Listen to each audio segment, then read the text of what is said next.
Good afternoon, it's time to get started. Hey Pete Bangman, you're first. I'm hoping that Shipwreck gets to see that he missed it. He's, I think, watching Supreme Doom, moderating for Supreme Doom, his wife's stream. She's in a big crafting event going on this weekend, so that's pretty cool. I was there for a little bit earlier. But yeah, here we are. Let's pick up a little bit after where we left off last time. Bam, says Pete Bangman. Nice. So yeah, here we are at the nearby fuel tank station. This is our old version of our mining lander, and we're going to hopefully be able to try out the new one today. There is one issue that we have with this station, is that it is not compatible with our big spaceship because of the docking port sizes. In order to fix that, we'll need to make a docking port adapter and bring it along with us. So that shouldn't be a problem though. We'll put it on the next launch of our refueling missions. So let's go ahead and go back to the Space Center and take a look at that. I've launched a few refueling missions between streams to our propulsion module for our big spaceship. Let's take off starting soon. We're not starting soon, we're starting a minute ago. There we go. And yeah, I've been using the MechJeb features to get automated launches and rendezvouses, and it's been quite nice to use. So yeah, let's go in here to the vehicle assembly building. Just for you, Pete, it's nighttime. But yeah, we're going to take the nose cone off and replace it with a docking adapter for this particular launch. Well, maybe. We're going to have to get a little bit creative with that. All right, here we go. Load. Yeah, so this here, we can get rid of this nose cone. And what we're going to want to do is change this. Take that off.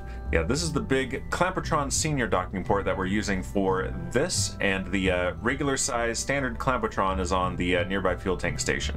So this will be fine for our refueling from the drilling ship, but it won't work if we want to take fuel out of the nearby fuel tank station, which I think we do. So let's see what we can do. Or do we even want to worry about that? I don't think we even want to worry about that, you know? Let's leave the fuel that's in there for the nearby fuel tank station for lander missions. For other lander missions than the one that is refueling this. So yeah, let's just do this, don't save. Let's just pull this out and launch it. I think this is a problem that we need to not worry about. It's not a real problem. Yeah, let's go ahead. I've already queued it up for the next time we can do a launch. So let's take this out to the pad. And we're going to use MechJeb for this, and just enjoy the show of our launch. We've got about 1.3 kilometers per second of delta V available to the propulsion module of our ship, which should be enough to get us to Minmus, but I'd like a little bit more margin, so we're going to send one, maybe two more of these up before we move it to Minmus. And so yeah, here we go with a night launch, which I have it on good authority from Pete Venkman. It's okay. It's just night landings that he has a problem with. Ascent guidance. And we want also the maneuver planner for when we get there. Okay, we want this to be 150 kilometers. That's the orbit we're targeting. And we want to choose, it's still classified as a relay, interplanetary propulsion module Mark II. Yes. And let's do launch to Rendezvous. We can just launch now. This launch to Rendezvous has been not very reliable for me. So let's do, we don't need stability assist on, we just need to engage the autopilot and stage. All right, we are go for launch in 5, 4, 3, 2, 1, and liftoff. This is the Arcus 2 medium launch vehicle with 4 solid boosters, carrying more fuel to the interplanetary propulsion module.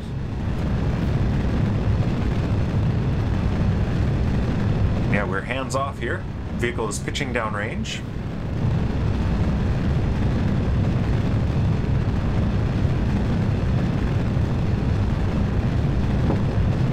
I can just watch and take the last sip of my coffee and not worry about anything.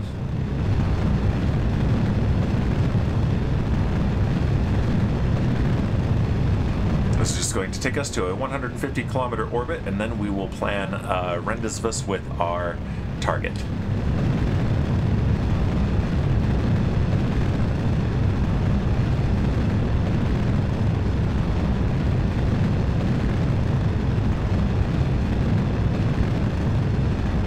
Coming up on solid motor burnout and separation.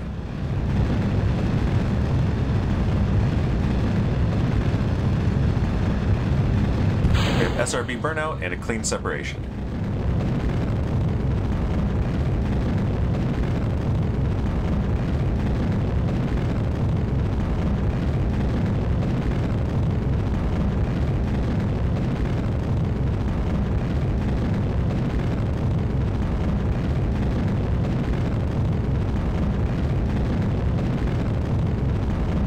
Next, we're coming up on main engine cutoff.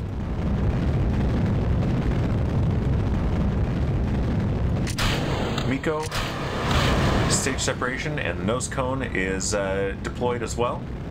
Jettisoned, rather. And second engine start looks good. If we do some realism overhaul after this career, then it'll actually mean something when I say second engine start looks good. Because it might not. And we're in space.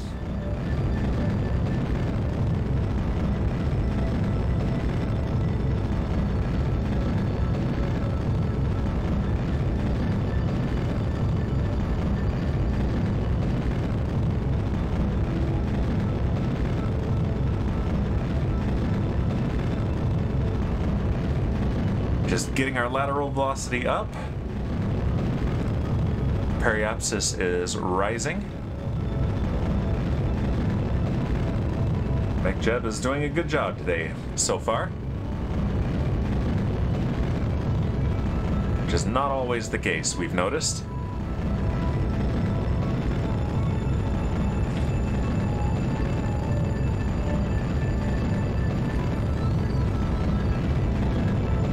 Kaylee, welcome. My derp counter is rising.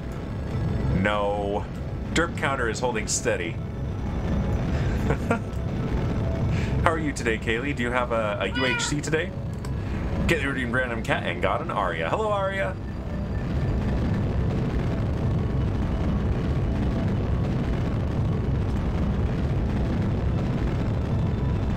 In an hour? Nice.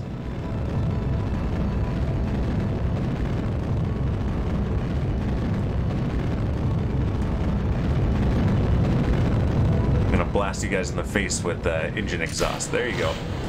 We have second engine cut off and stage separation and upper engine start, and it blew up some debris there.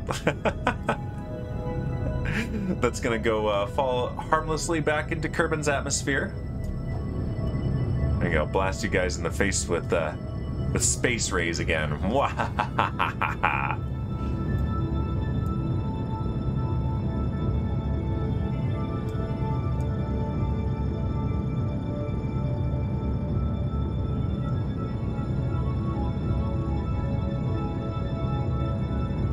We've got our apoapsis slowly rising and our periapsis rapidly rising. Exactly what we want to see.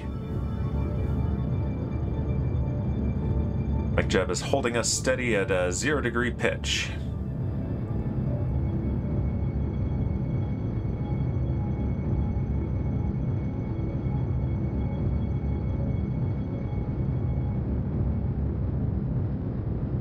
Let's take a look at the map view as well. Yep, there's our arc. Our target is that one right there.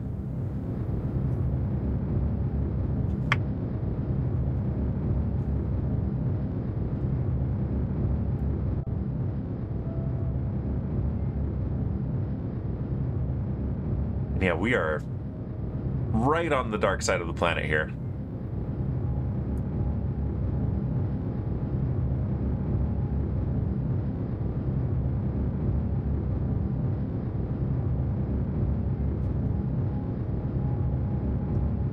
We're up past 2 kilometers per second. Orbital velocity.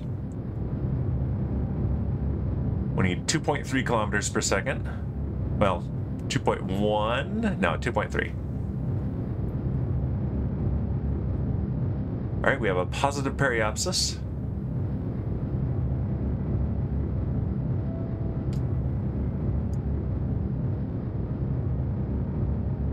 And orbit.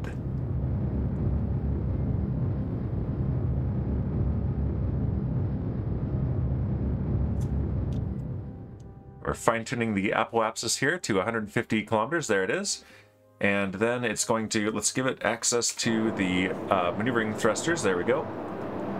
Coasting to circularization burn is what MechJeb tells us.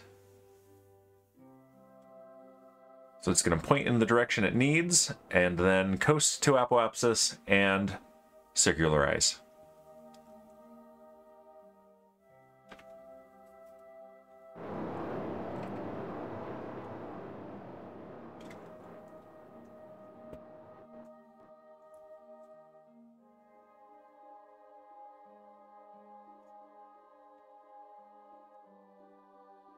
There we go, it's got us pointing in the right direction. Now we got the time warp.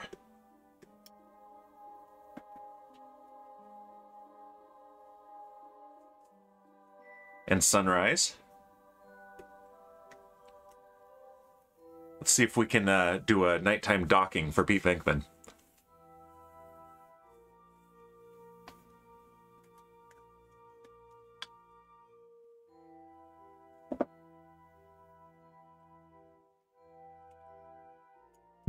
All right, there's our burn.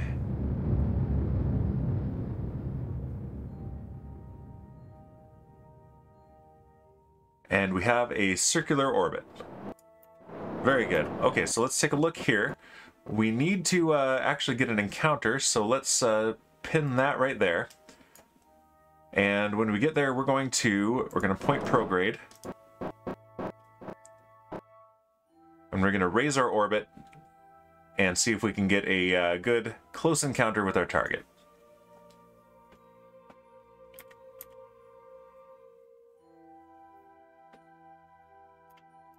What's this behind us? Yep, that's the old debris from the old Arcadia station that went exploded. We'll need Kefri Bezos to clean that up at some point. All right.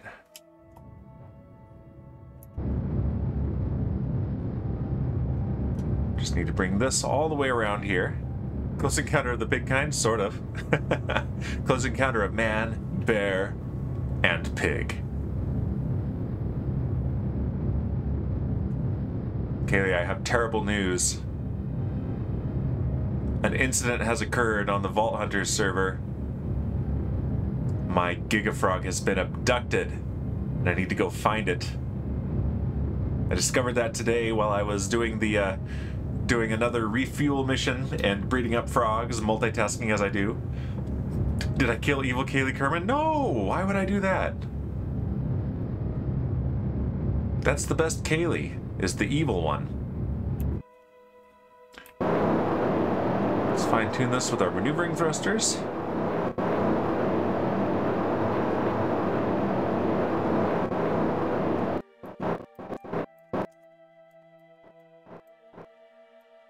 Alright, 250 meter separation at closest approach. That's pretty good. Okay, so let's now do match velocities with target is already selected, so create node. And execute next node. Let's let MechJeb handle the rest of this. Oh, that's scaly. Nice.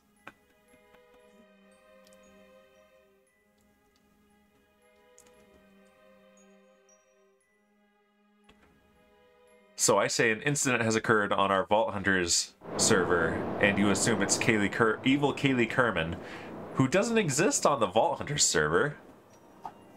Don't know how you got to there, but okay.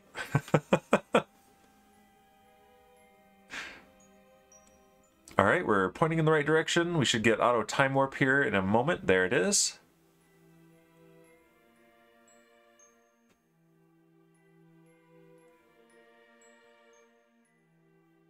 And coming back around.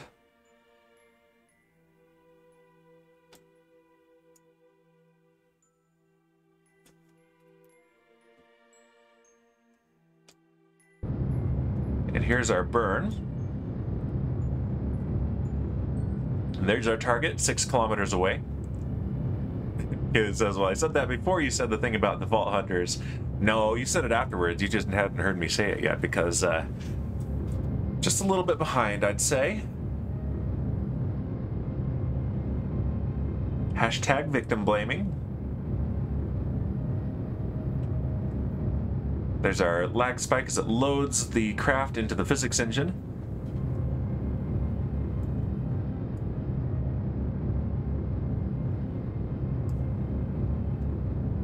I think this thing is bigger than our Arcadia station at this point.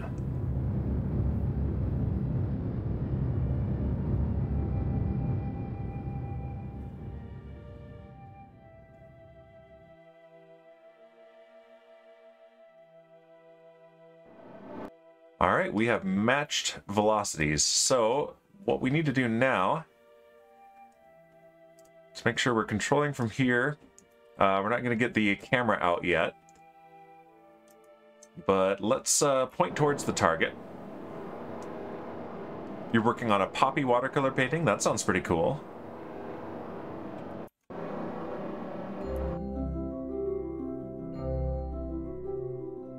I have enjoyed your watercolor streams.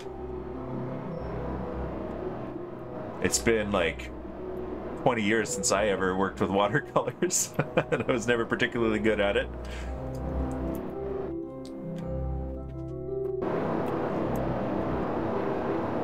Okay, let's get closer.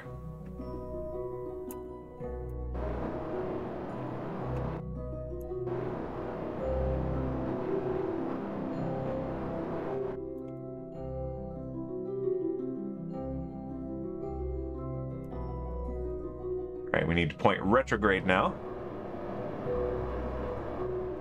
Let's watch our fuel. We should have more than enough monopropellant. I just want to make sure we have enough to do the deorbit afterwards, because I've been doing that with entirely monopropellant. And the maneuvering thrusters.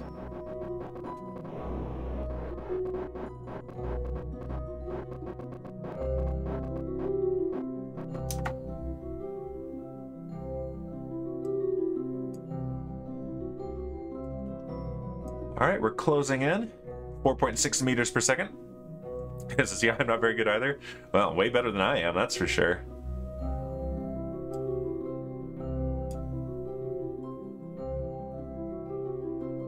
Yeah, I think 20 years is about right, because I think I last did anything with the watercolor paints in high school, and I graduated high school in 2000. So... that's right. Persistent rotation snaps me to orbit mode, but fortunately that didn't snap very far, so... Now the question is, are we oriented right? I think we are. I think this is the docking port side. Can't select a docking port from here though.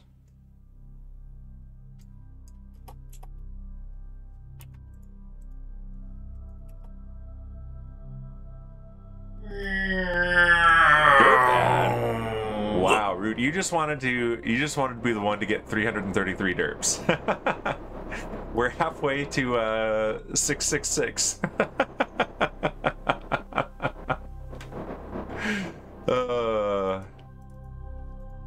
You're the worst.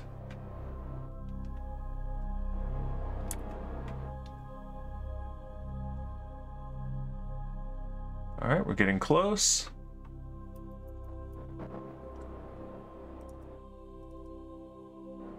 Still not letting me select an individual docking port. That's all right. Let's slow down.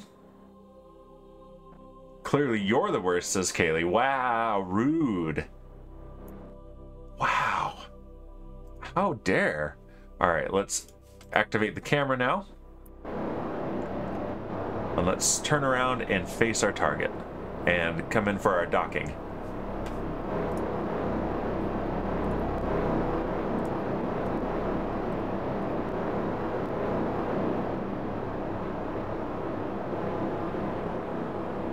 There it is.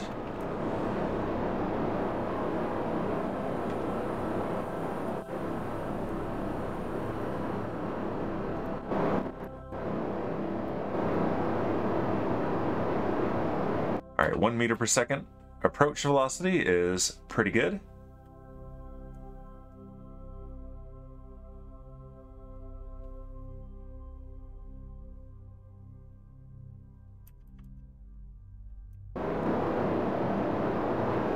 See the moon way back there in the distance.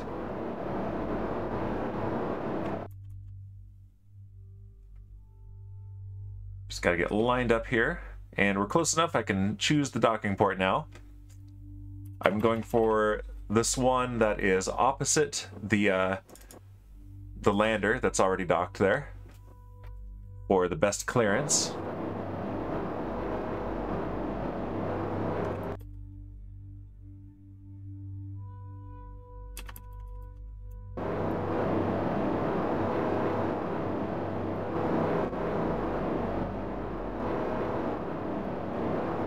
I gotta say, Kaylee, at least I have room for more derps. Every time we try to add a derp for you, Fossilbot tells us that you've already reached the maximum derpitude, so... At least I haven't gotten there yet. Jeez. Wow.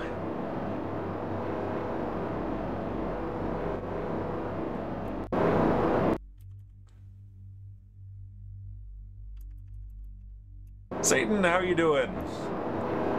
How goes vaulting with Twiglet? Saw you guys were getting some pretty good gear. Some PAG gear.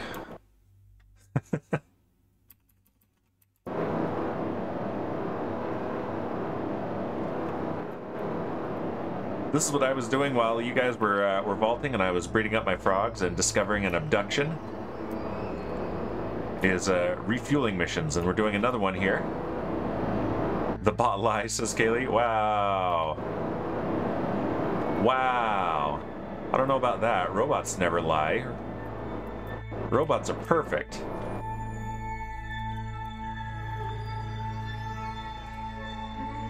There it is.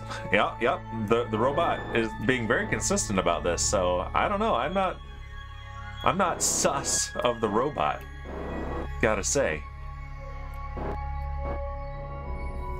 Spent a fortune trying to get Twiglet a magnet with mining speed. Nice. I've been focusing on just trying to get range on my magnets, and man, I've been struggling. I spent all my magnetite yesterday just trying to get something semi-decent. Alright.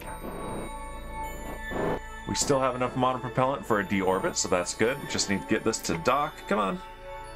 Come on, do your work, magnets. I know this is a heavy tank, but you can do it. There we go. Nice. Since I was reading the proficiency up anyway, so it's not all bad. Well, here's the thing, Satan. I've been working on my magnet crafting proficiency, so if you guys want, since we can craft things at different levels now, I know you're a little bit higher level than I am, but I don't mind crafting magnets for you guys and just focusing all that magnet proficiency on me, and then maybe focusing a different proficiency on you might be a good idea. Yeah, because I'm at, I think, 4.6. Alright, let's do a fuel transfer now. These are the Rockomax 64s, or Jumbo 64s, so we've got to transfer out for the liquid fuel and the oxidizer.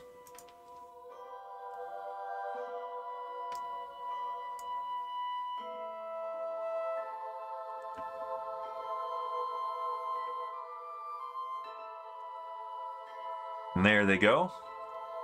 Yeah, we can watch our delta V is now up to about 1.5 kilometers per second. So I think we're good for a transfer to Minmus now. And yeah, look, we have so much fuel capacity in this. We have 366,000 units of oxidizer will fit, 300,000 units of liquid fuel. I don't know exactly what unit they're using. It's just, you know, units of fuel. But, yeah, there we go. So now we can undock. And yeah, 1.533 kilometers per second of delta V is available to this thing in its current configuration. All right, let's shove off.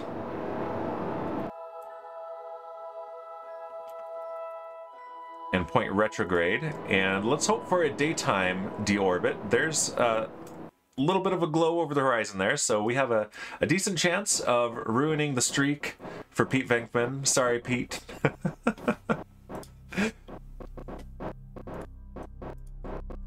All right, and using only our maneuvering thrusters, let's do this. Let's in fact speed the game up.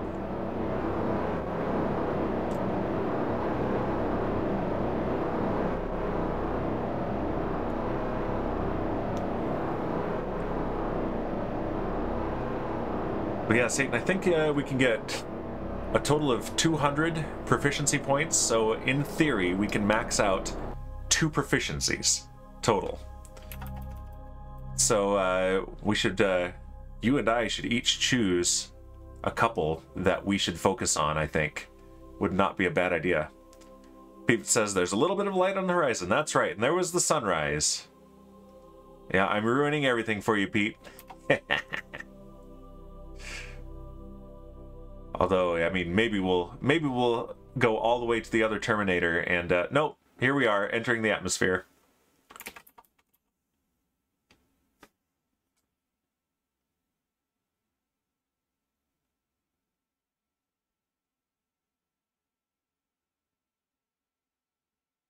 Speeding up the game again, 4 times speed.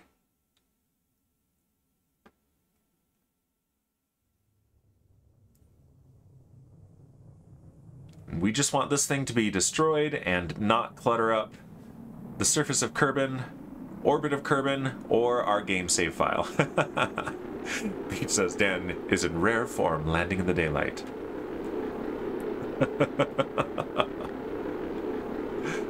Cool, we're gonna crash on land here. That's a lot of city in a canyon there. Wow.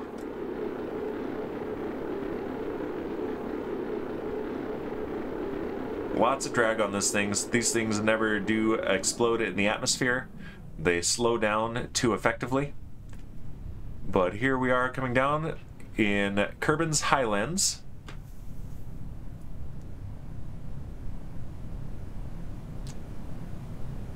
Alright, let's slow down to real time. We're 1 kilometer above the surface. And boom, we hit hard. There's some debris over there, but it's exploding. There we go. We're good. Kaboom, says Kaylee. That's right. Booms. Oh no, Shipwreck, you missed the booms. Eat your heart out, Shipwreck, says P. Beckman. Nice. Alright, let's go to the tracking station from here. Beautiful. And it didn't even land on anyone's house, so, you know, that's a good thing, I guess.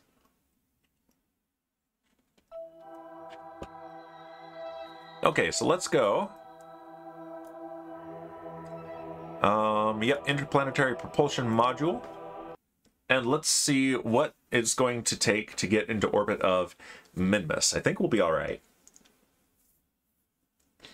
Okay, this says, I was going to put a house there. It landed on my house. I see. Nice. That's a cool redeem that we should have been doing. Build a house somewhere. I might have to experiment with the feasibility of that.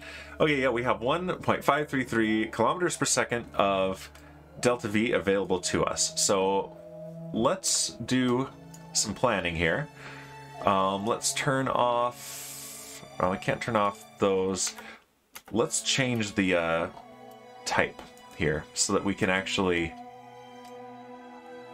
turn off relays without losing this. Where is our probe core? It's in here somewhere.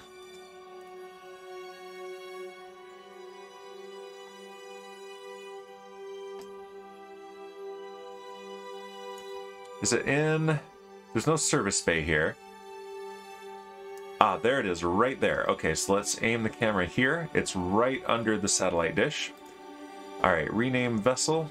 Let's just change it to a ship type. There we go. You can build colonies in KSP2. Yes, when they have that functionality added to the game, maybe in a year, absolutely, we're going to be playing with that. That sounds like a ton of fun.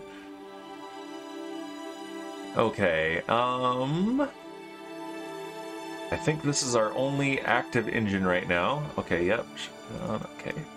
I've turned these off. Yep, and I've turned this one off. Okay, good, yes. So we are only using this engine right here for these maneuvers. That's exactly what we want. And we even have a little bit of monopropellant too. Cool. And we're charging our batteries. Perfect. All right, so let's go to the map view. Now that we have changed the classification of that, we can turn off relays without losing track of what we've got here. And Minmus is already our target. Okay, so we're not in an ideal position here because by the time we reach Minmus, if we leave now, it'll be right about here, which is very, very inclined. But...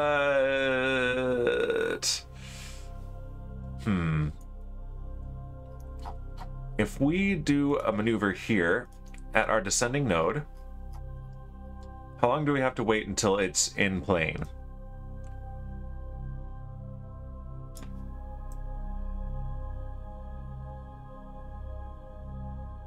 So we might just do another refueling mission if we have time.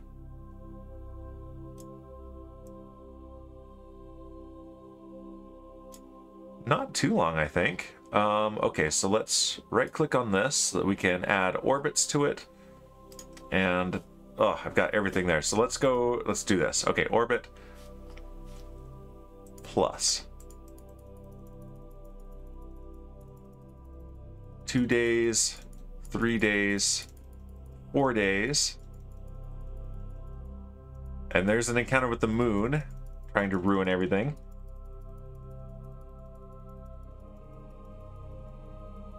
Okay, we need to wait 10 days, really.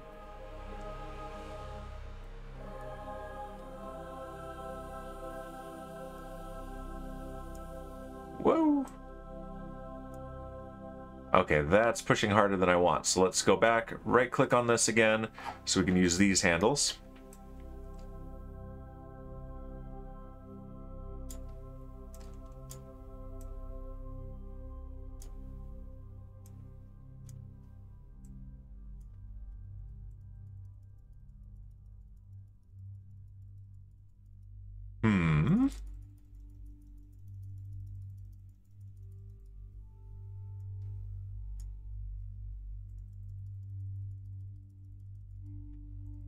Yeah, this is not perfect, but if we wait 10 days, and let's see, I already have my alarm set for our next launch opportunity in 14 days. So, yeah, we should probably just wait. All right. How does this look?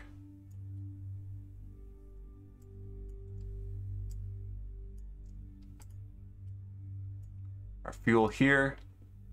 This is full. Okay, good. Yeah, the lander is completely full. We don't want it to be drawing fuel from that either. Okay, well, trying to think here. This uses a little bit more than half of our fuel. We won't need nearly as much for our orbit around Minmus, but just to be safe, let's go ahead and do another one of these refueling launches. So we're going to do this from up here, so that let's do it from the map view so that we don't get the we don't need to do the epilepsy warning sort of a thing. Also, we are coming up on our MOHO launch window in 55 days, and in 120 days our arrival at Duna for our Duna Probe 4. So yeah, we do have an interest in advancing the clock as well. So let's warp to the next alarm. And I know that goes past where we wanted this, but that's okay. If we do a couple more of these, then it won't matter where the inclination is, what plane we're in.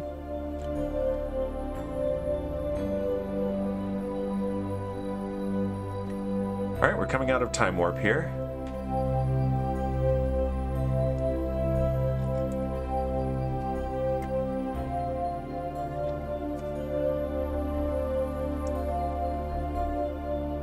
delete and close. Let's create a new alarm. We're just going to call it next launch. Opportunity. I don't know if I spelled that right because I can't spell. I don't think I did. There we go. That's better. And we want that in 15 days. Add the alarm. There we go. So let's break that.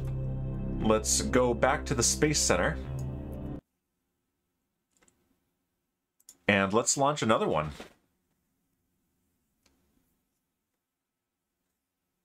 And that'll add approximately 250 meters per second of delta V to what is available to this ship. That seems to be what we get each mission.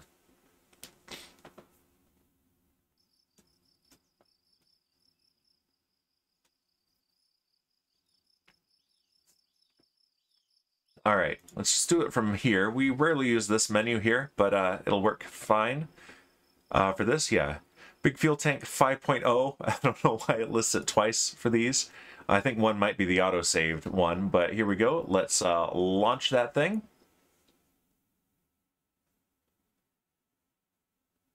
And once again, we are going to use MechJeb to automate this launch. And I think, again, we're at night. But let's go ahead and see how well it works to do MechJeb's launch to Reusable feature. I've had it work very well once and meh a bunch of times.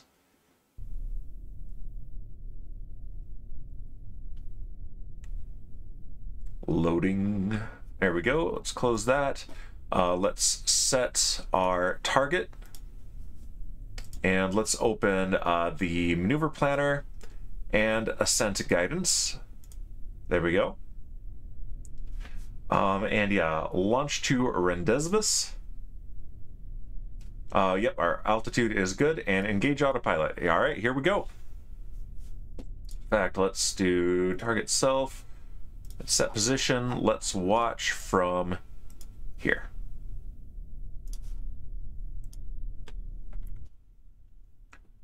All right, we're go for launch in 10, 9, 8, 7, 6, 5, 4, 3, 2, 1, and liftoff.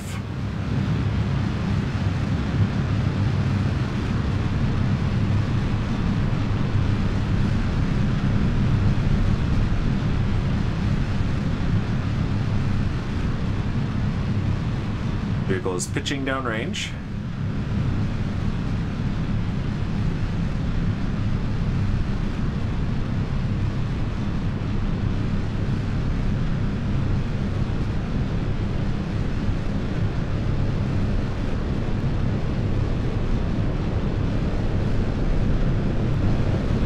Vehicle is supersonic.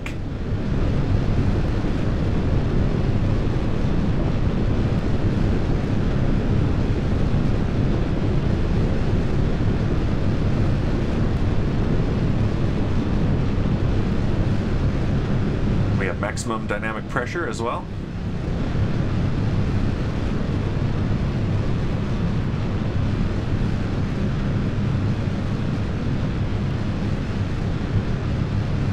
Up on solid motor burnout and separation.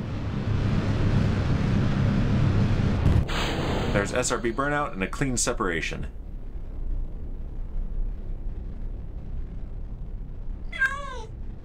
Kaylee dreamed a random cat and got Shadow. Hello, Shadow. Shadow's here to watch main engine cutoff. That's what he likes.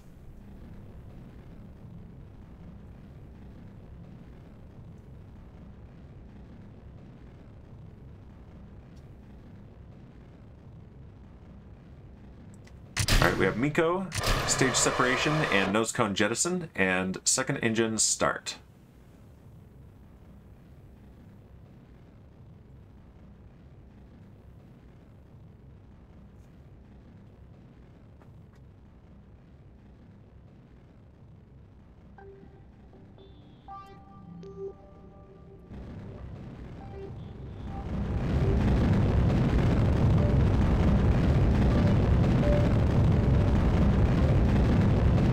That's the station, or the ship flying overhead. I don't think it's going to get us to a very precise... Miko, yes, main engine cutoff.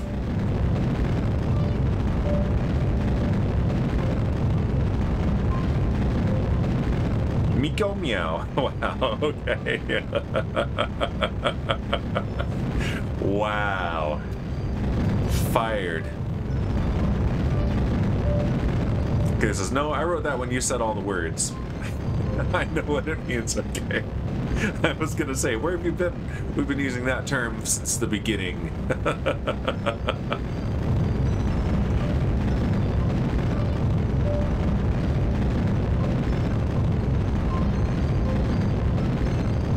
Got a nice moonrise there.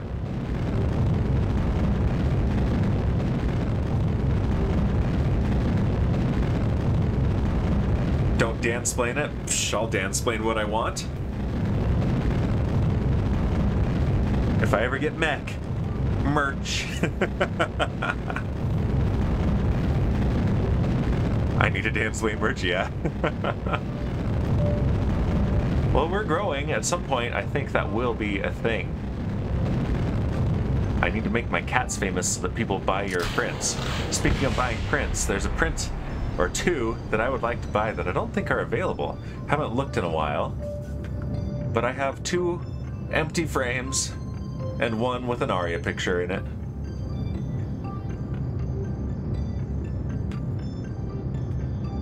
In fact, if I do this, then I get the link. And let's see. Redbubble store. And there's Aria the cat. I see Aria the cat there. I see a cool beans sticker. That's cool. Beans. All sorts of pictures of flowers and landscapes, but I only see 1 cat.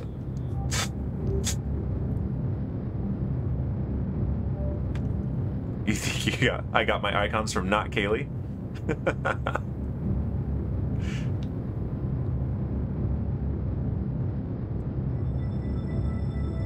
Yeah, my icons were from Not Kaylee, and they were kind of experimental, and I need to do something with them. It's part of my very long list of things that I need to do. And yeah, let's look at the map view.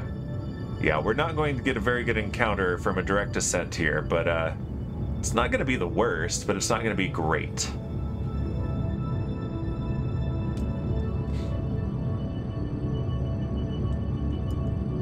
I'm actually thinking of using ingots, like Minecraft ingots. Might be cool. Kay says, he was asking if he should do Vault Hunters for stream, and you said yes. Ooh. Might he be interested in joining a group? He should probably DM me.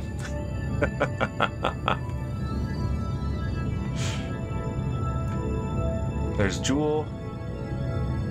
I think that's Eve. It's not giving me a mouse over text, but I think that's Eve. All right, we have an orbit and we're fine-tuning our apoapsis. There it is. What does our encounter look like? Yeah, sure, why not? Let's do it. All right, let's skip the circularization burn. Instead, let's do this. Let's fine-tune closest approach to target. And what will this do to our orbit? I think that'll be fine. All right, let's give access to the maneuvering thrusters, create and execute.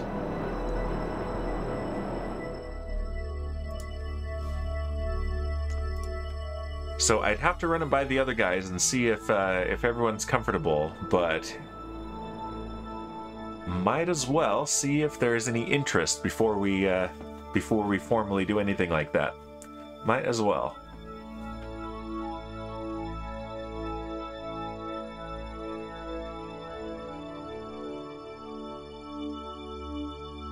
All right, we're doing some time warp here. Looks like it wants to do a little bit of an inclination correction.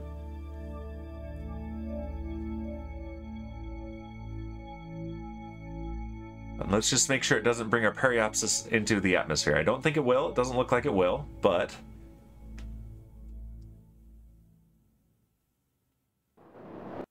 There we go. And yeah, we have a separation of 400 meters over there. So now what we want to do is match velocities with target at the closest approach. Create node and execute next node.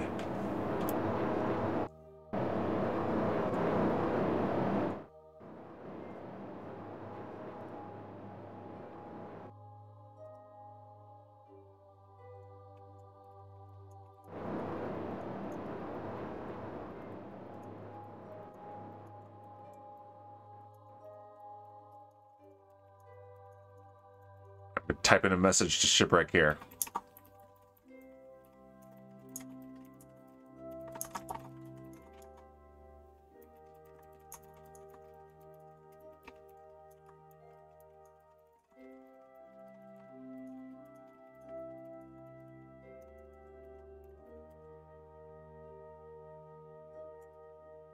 There we go.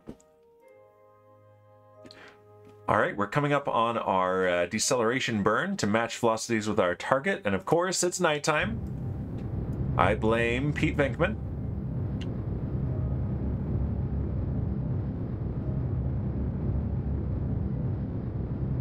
And there's our little lag spike as it loads this into our physics engine.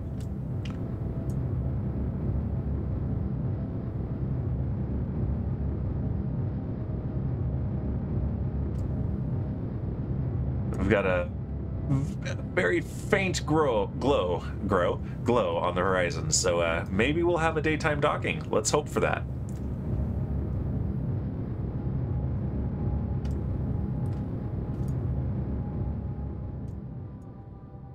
There's our target right there.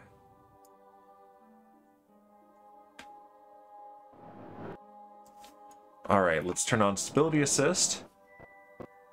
Make sure we're controlling from the docking port and activate the camera.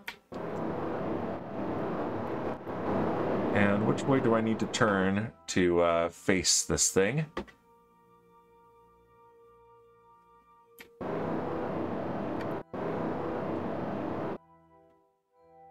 There it is.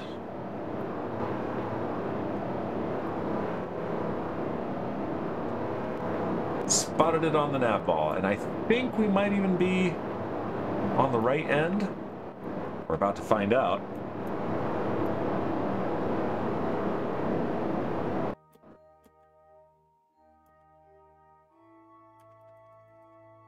Indeed we are, so let's get closer and select our docking port.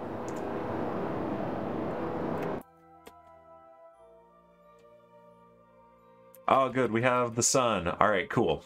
And yeah, we can very clearly see now that we are indeed approaching from the right side, as in the correct one. So let's move over here, select this docking port, opposite our lander.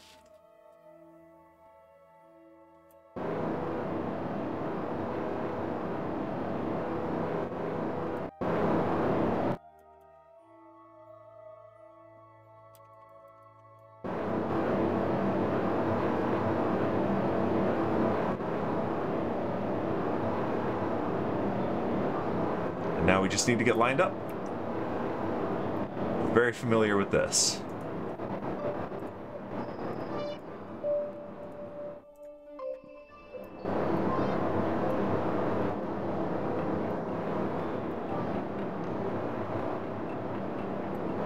Of course, even though we're on the daytime side, we're on the shadowed side of the spacecraft, so... Almost defeats the purpose of docking during the day. Not quite, but almost.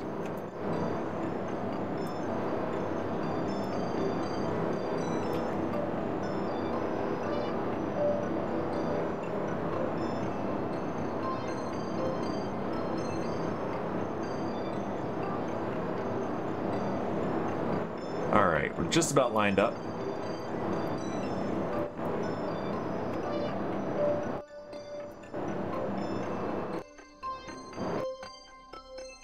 Here's the question, Kaylee. What are the chances of keeping Frilioth family friendly during other people's streams if he's in voice chat? Because he's very entertaining, but also very, not necessarily family friendly. Which I don't have a problem with. As long as I'm the one watching. Alright, here we are. Final approach.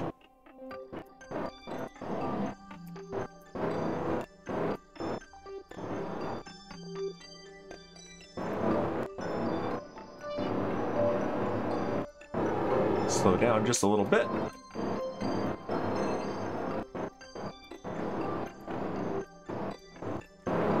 Oh, we have contact, but it did not engage the magnets yet. All right, magnets, do your magic.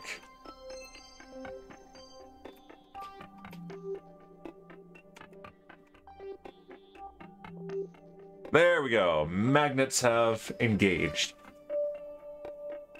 All right. We've got a good amount of fuel here too. Yeah, we're up to 1686 meters per second. So yeah, it's about 250 meters per second that we add with each of these missions.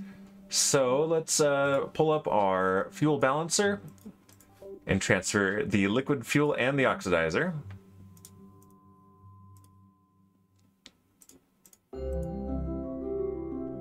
There we go.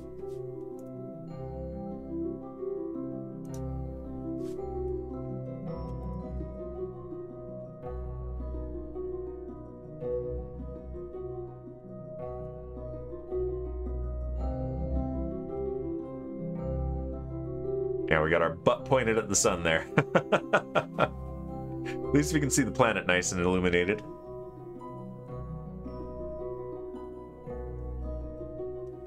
Alright, fuel transfer complete.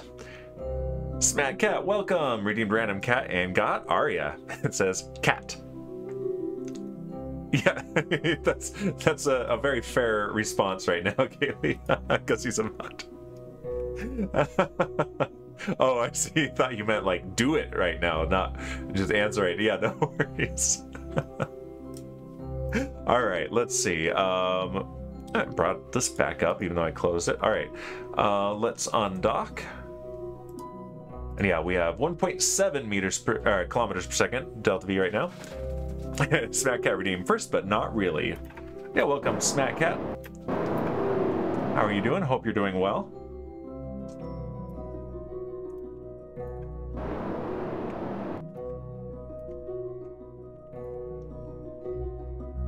All right, let's get some distance here.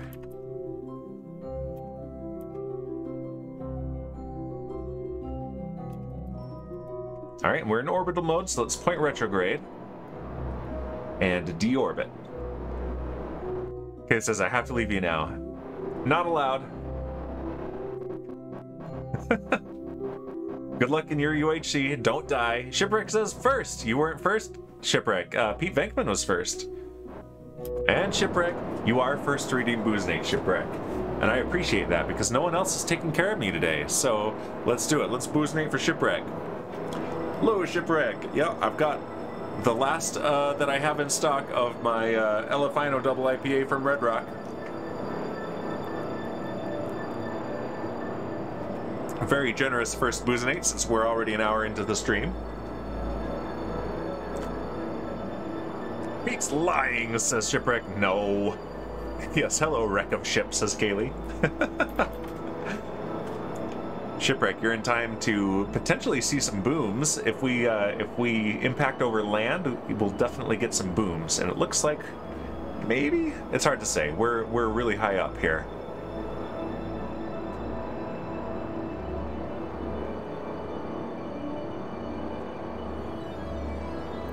Perhaps this is weird. Has the orbit of this thing changed?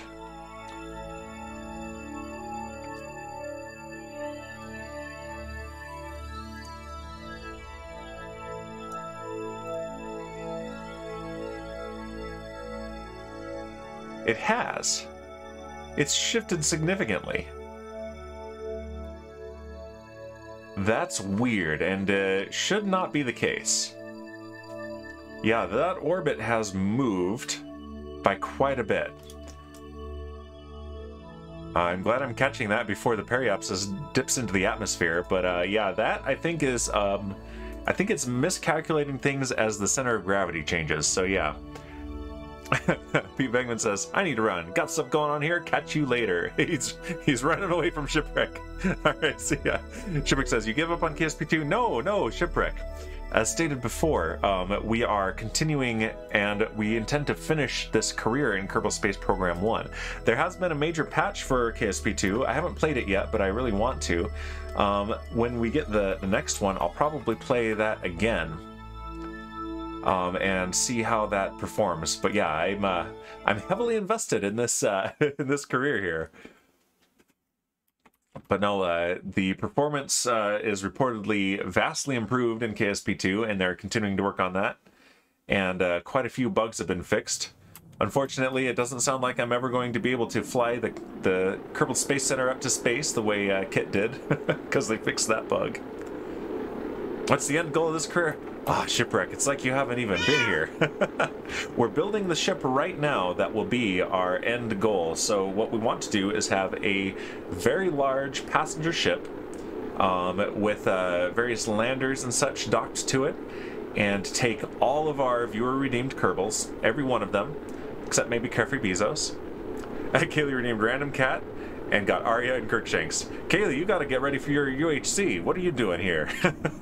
And we're going to take them to every planet and moon in the Kerbal system and plant as many flags as we can. So a big grand tour of the solar system, of the Kerbal system. And yeah, it looks like we're going to land on land, impact on land, so we're gonna get some booms for you. Even Uranus? Uranus is not a planet. We've been over this. Uranus is a Kerbal that we rescued. Kid says, I'm doing here while I set up the other computer. I guess the better question is, what are you doing there, Kaylee? Looks like we got a couple craters over there. That's kind of cool. Those look like craters as well. Crater lakes. Alright, here we go. Gonna impact at 250 meters per second. Smash! And big booms. Just for you, Shipwreck. And that is garbage disposed of. Alright, let's go to the tracking station. Kaylee, stop self-promoting.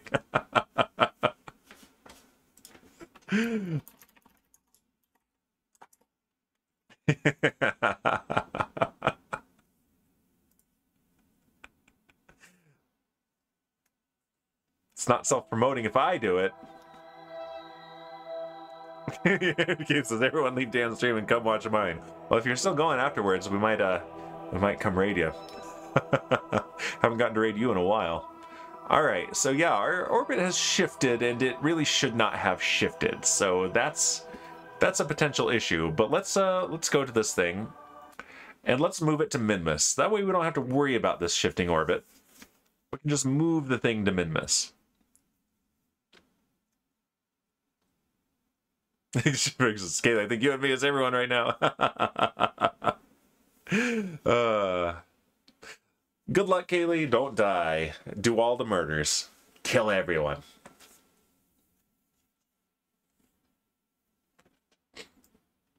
Alright, here we are. Yeah, and our orbit has simply moved.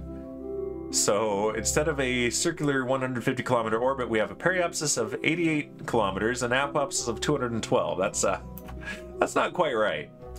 But we also have 1.7 kilometers per second of delta V available to us, so let's go ahead and go to Minmus. And we're in a better spot than we were before, so let's add a maneuver here. So let's see what MechJeb sets up and then tweak that. So we want to do a bi-impulsive transfer to target, create the node. And that gives us an impact. We don't want an impact. So let's tweak this.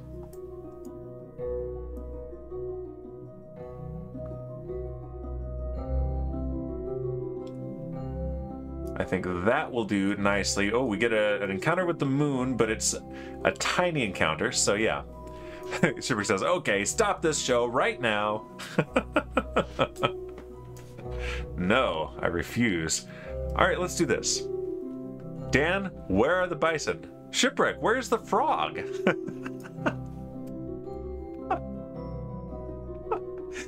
I may or may not have some collateral, aka hostages. All right, let's execute next node. It's coming up in 33 minutes. We're going to use half of our Delta V to get a transfer to Minmus. I think the bison all went extinct, Shipwreck. Didn't they all go get hunted to extinction? Probably.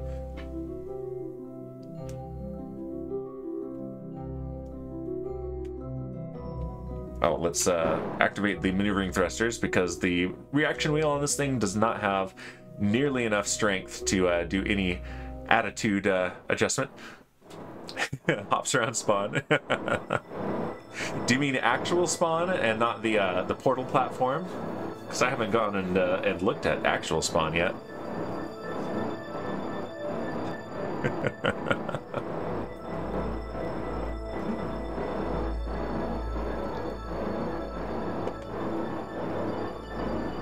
Let's see. Oh yeah, we're using monopropellant fast here. Good thing we can produce some on board. Oh my gosh, look at that.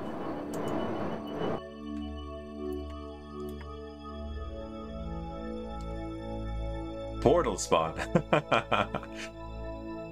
Oh, I looked around there and I didn't see a gigafrog hopping anywhere. I spotted the last of the bison though. I also had some delicious stew shortly afterwards. Unrelated, probably.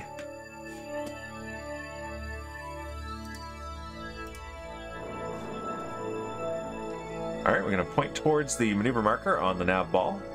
Then we'll get some auto time warp.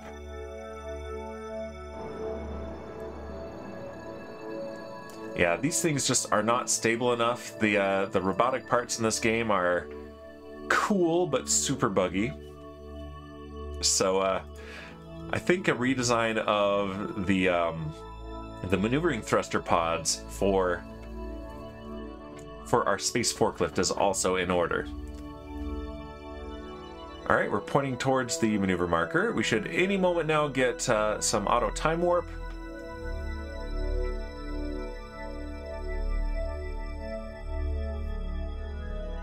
There we go. Then we're going to have a 45-second burn using one engine. We're only using the center engine for this.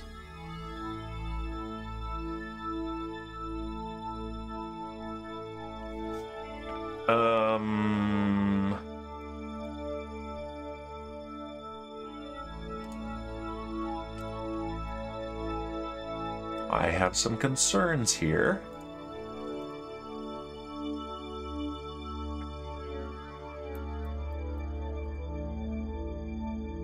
Board.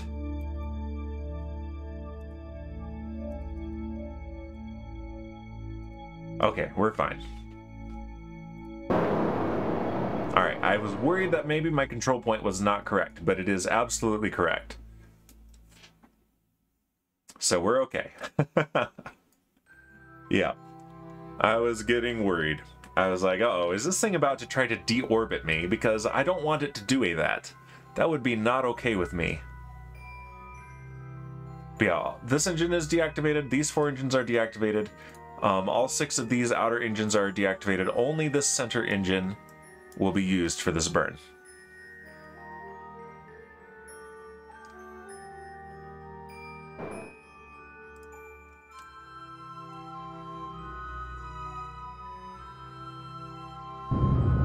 And there we go. Burn has begun.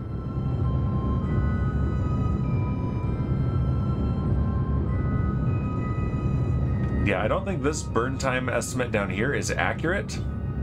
No, it's definitely not accurate. I think this burn time estimate is using all of the engines that are on board, not just the activated ones. Fortunately, MechJeb is using the accurate count of just this center engine.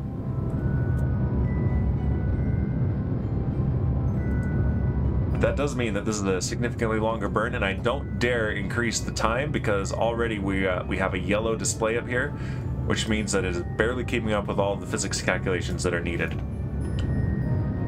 Yeah, apoapsis is rising rapidly. Here's our current orbit, and here is our projected transfer orbit.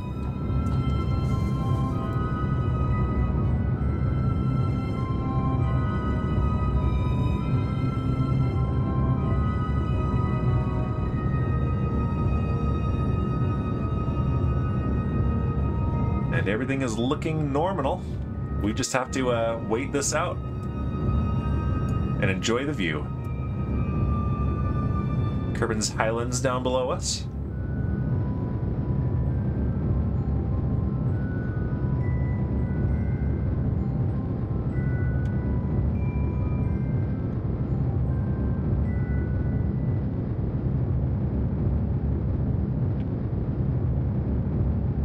And meanwhile, I'm going to take a sip of my water and preserve my voice.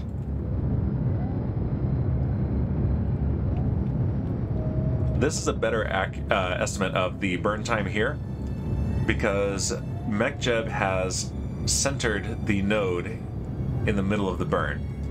So we have a minute and a half left before we're halfway through the burn. And then approximately 2 minutes after that, I believe.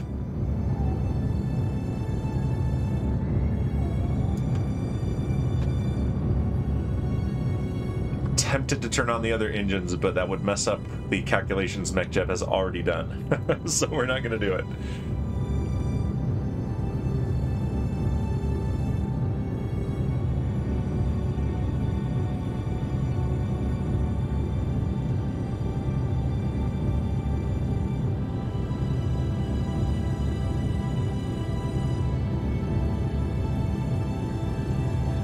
So Shipwreck, if you're still here, what do you think of this idea? If we set up a spot that the frog and the bison can face off and see who becomes a giga first. I think that could be pretty epic. A place we can visit and feed them.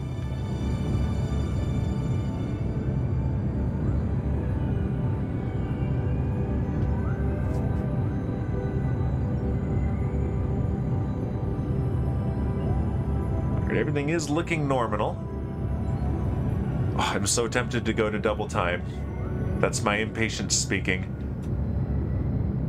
But we don't dare.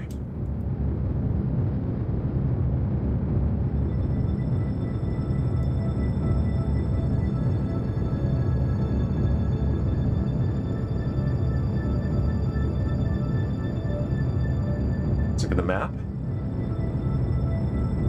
Looking good.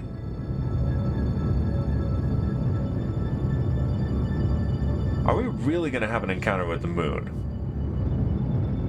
That seems... I'm dubious of that. I think that encounter is actually when we come back, assuming that we don't stay there. Yeah, that's why it's not affecting this orbit here. Yeah, that I think is going to happen because the moon's all the way over here. It's only going to be there by the time we pass this orbit. But assuming we follow this arc, don't do anything here to get a capture around Minmus, which we are going to do, and then fall back around here, that's going to take long enough that the moon will come back around to there. So I think this is a prediction for the next orbit.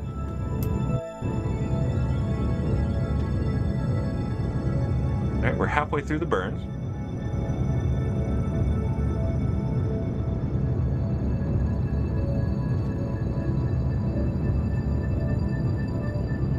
I'm lurking in Kaylee's stream now so that I can earn points or more art.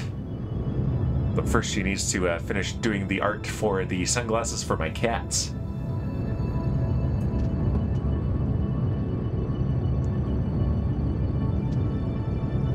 Yeah, even in map view we are at the very limit of what the game is able to simulate accurately, so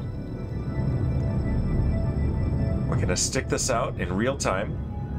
And Satan redeemed a Boozinate. Thank you, Satan. I appreciate that. That's exactly what we need while we're waiting for this burn. And Satan also redeemed Hydrate and a random cat and got Shadow and Arya. All right, Satan. Here we go with the Boozinate for you. and the hydrate.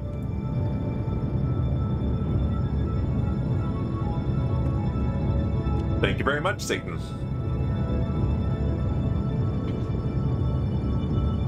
All right, we have 300 meters per second to go on this burn.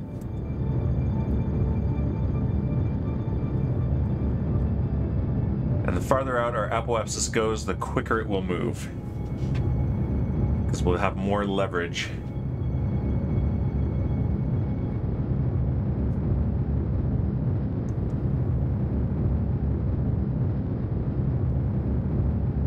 $250 meters per second remaining.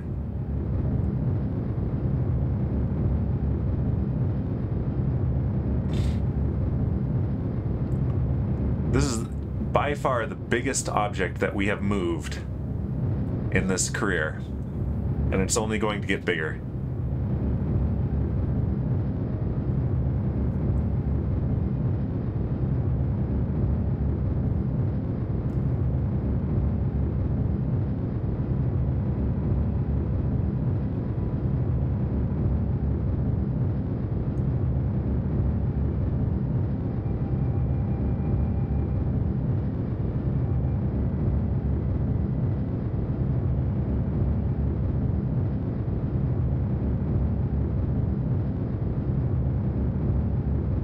$150 meters per second remaining in the burn.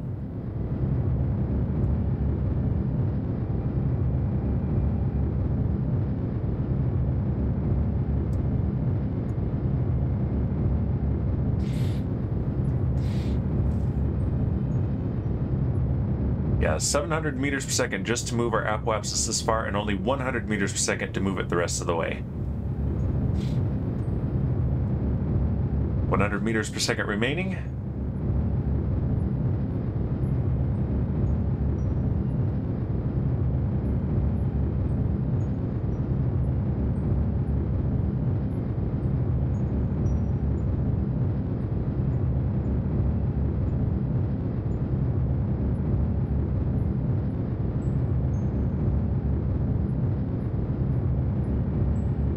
$50 meters per second remaining.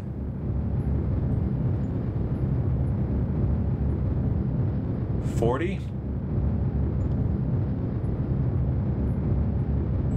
$30, $20,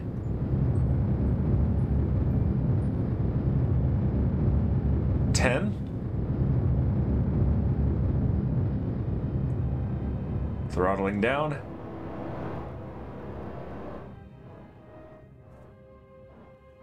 And there we go. All right, engine shutdown. Okay, so I believe we have... Yeah, we have quite an encounter there. Look, that's our predicted orbit afterwards because of our inclination with Minmus. So what we're going to need to do, let's focus our camera on Minmus. And our periapsis is pretty low and pretty highly inclined. But yeah, we're going to get there in 7 days. So let's go ahead and do some time warp, and then we will do our capture orbit when we get there. We have 800 meters per second left to play with, so that should be fine. Yeah, let's just do some manual time warp here.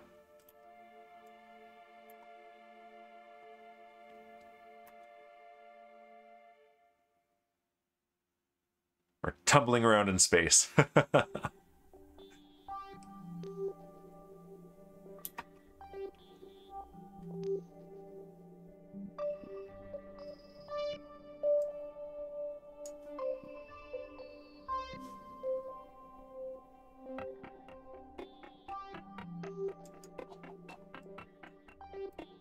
All right, let's slow down as we approach our encounter with Minmus.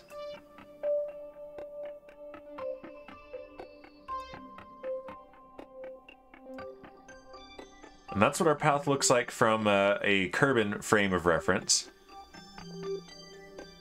It's a much more simple arc from a Minmus frame of reference. Okay, we are in Minmus Sphere of Influence. All right, let's add a maneuver right here. We're 2.5 hours away from our periapsis. And we want to plan a capture.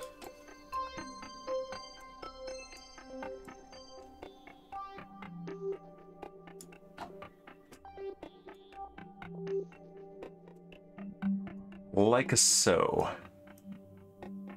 There it is, our capture. 132 meters per second. All right, so let's have MechJeb take care of this. Execute next node.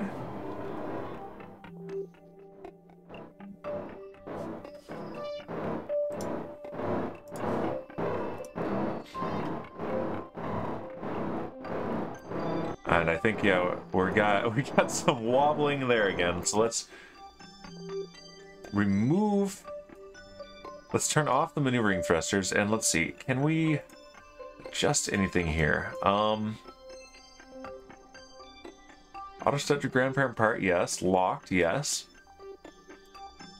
Okay, yeah, that's not gonna help, unfortunately. Yeah, this thing is just so wobbly, and there's not much I can do about it. Other than maybe retire this vessel and come up with a better design. Oops.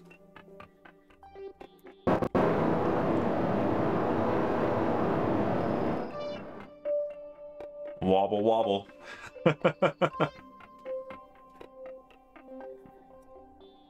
Alright, it's going to point towards our maneuver marker, and then we're going to get time warp. There's Minmus back there, until we are at our periapsis, and then we'll have a burn for our capture orbit.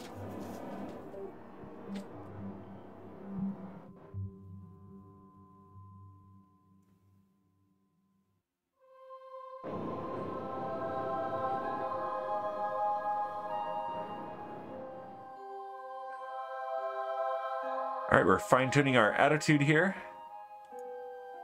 Pointing right at that marker on the nav ball.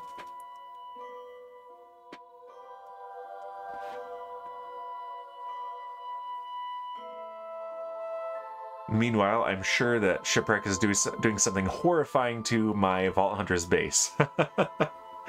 As retribution for my retribution for the abduction of the Gigafrog. Alright, we're time warping to our periapsis. Pizza apsis for Shipwreck.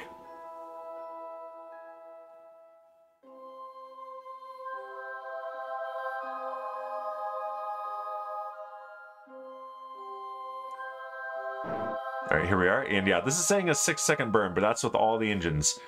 Instead, it's going to be more like a 40-second burn, I think. Yep, 40-second burn.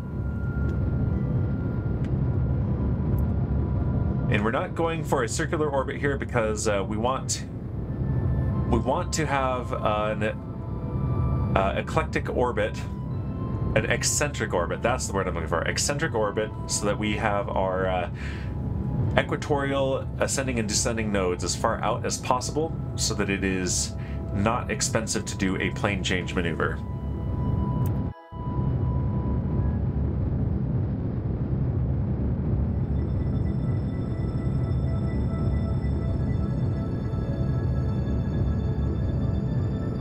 We do want to have an equatorial orbit.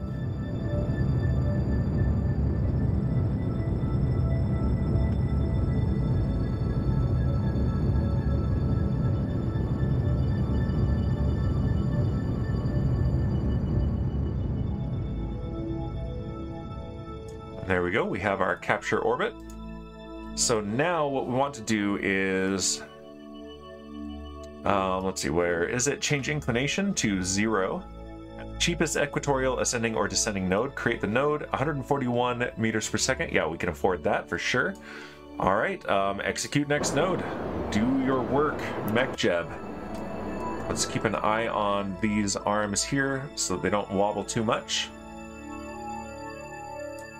So far it looks okay. Oh yeah, we've got one bright red nozzle. The rest are nice and cool.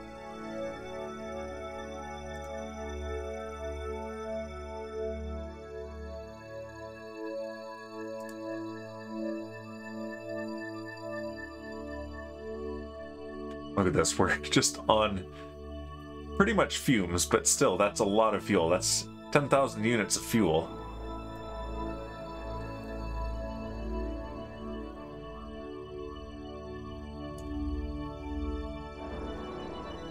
All right, we're pointing towards anti-normal, it looks like.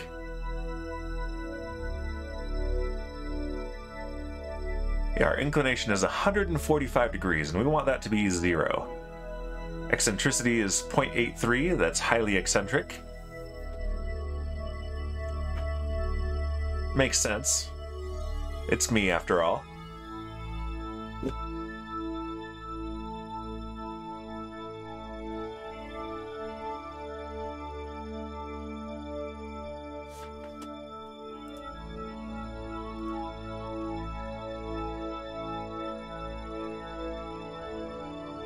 Alright, we're time warping, and we're just about there.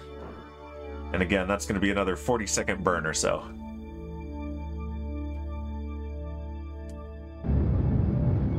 Ignition.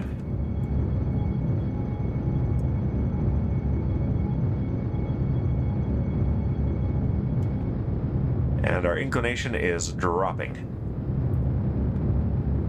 We can see our orbit changing right here like this. And currently we are on an impact course, but that's not going to stay that way.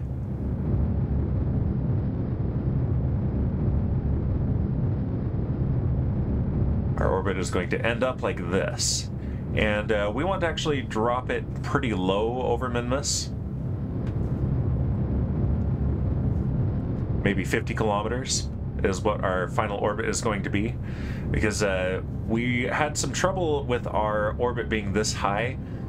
Using MechJeb to find a good automated landing, because it made the surface, at any given point on the surface, move faster than the actual orbit, which confused MechJeb. The orbit needs to be moving faster than the surface of the body we're orbiting.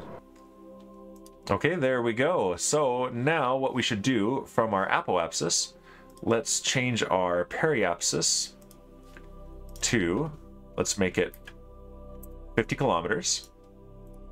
That's going to cost only 2.2 meters per second out of the 531 we have remaining. So, and we're doing all right on the monopropellant. Let's execute next node. And that's coming up in 3 days and 3 hours. And we might actually skip this next launch opportunity and wait until our MOHO launch window to launch anything.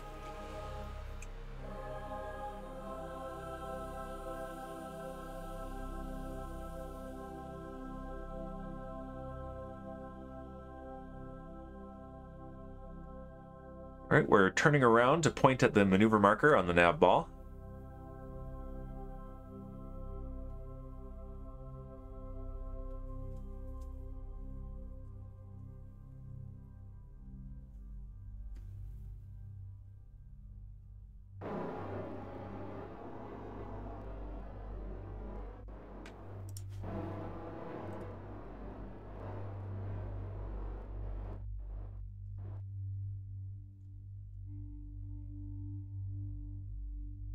Definitely going to want to produce more monopropellant with maybe even with our first load of ore that we get from the surface.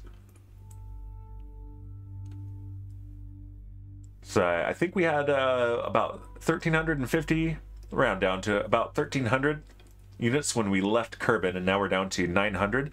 So we're doing all right, but we are going through it pretty quick.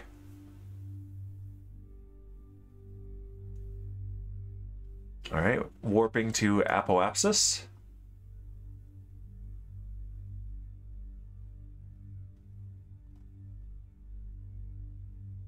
We're just gonna have a very quick burn.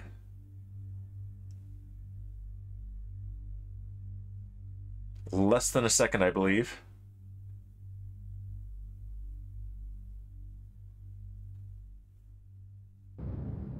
And at low thrust too, so low throttle rather. Okay, there's our periapsis down to 53 kilometers. Let's actually fine-tune that a little.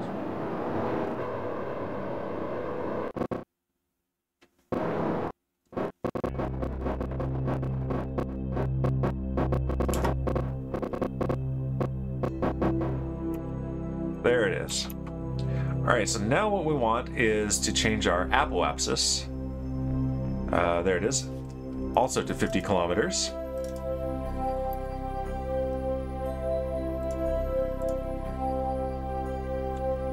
All right, fine. 50.1.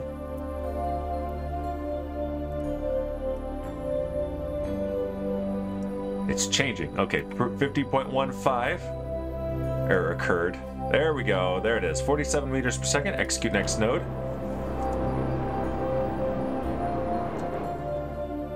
Yeah, it takes so little to change our orbit from we're going 10 meters per second orbital velocity. So our orbit is very sensitive to the tiniest little thing. So our maneuvering thrusters are doing this. Oh yeah, and we're down to 600 units of monopropellant. In fact, it's wasting a lot trying to correct this wobble. So let's turn them off for the moment. Yeah, I've noticed the monopropellant usage goes way up when that's happening. Yeah, it's significantly lower now. Because if we get this this resonance and it feeds itself. And I do not want it to turn into a Kraken attack. Kerman San Diego red. So we have a Kerman San Diego, Satan, that you redeemed. Is this something different?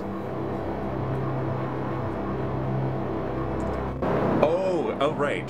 Okay, you meant customize. Here, let me actually refund that so we can do it differently. That makes more sense. Let me just cancel that one. Yeah, there you go. Go ahead and do that. There it is. You want yeah, that makes sense. Yep. Kerman San Diego needs to be bright red because of the hat. There we go. That makes sense. Yeah, we'll do that. Ooh. It's moving the target. Ooh. Whoops, I accidentally unmuted. There we go. I'm in the right window now.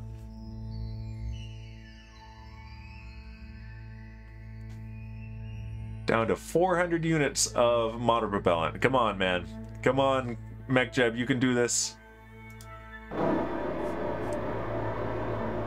Yeah, let's go ahead and delete that alarm there. Okay. Abort node execution. Let's time warp to here. Because yeah, we're wasting a ton of monopropellant just trying to correct our orientation here. All right, execute next node. Wow. Yeah, we're at less than 200 units of monopropellant. This is, there was some inefficient maneuvering done by MechJeb here.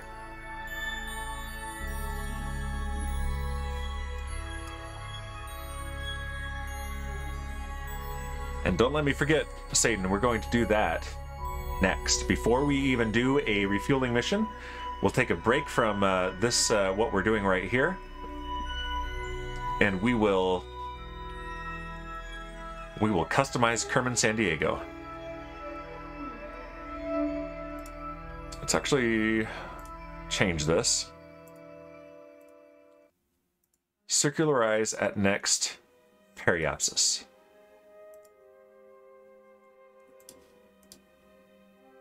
There we go.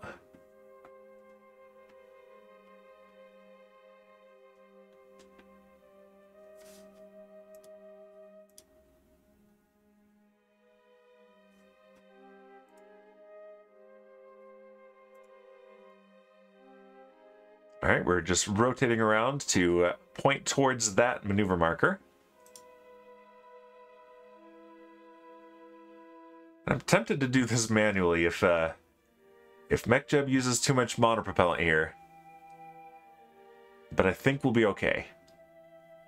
Now that we're much closer to the actual maneuver, I don't think we'll have so much drift that MechJeb panics. Because that's what was happening here. We were drifting so much because our orbit was so sensitive to any sort of input from our maneuvering thrusters that MechJeb was panicking. And all that panic changed our periapsis by 7 kilometers. Not ideal.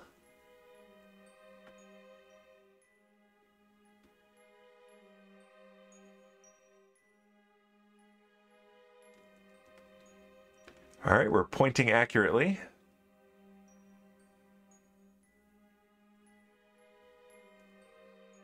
Time warp is started.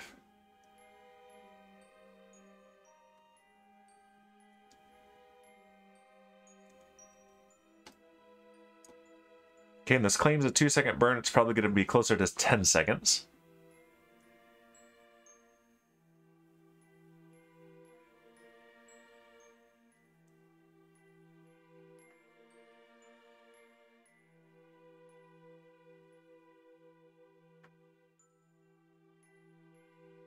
Come on, MechJeb, you can do it.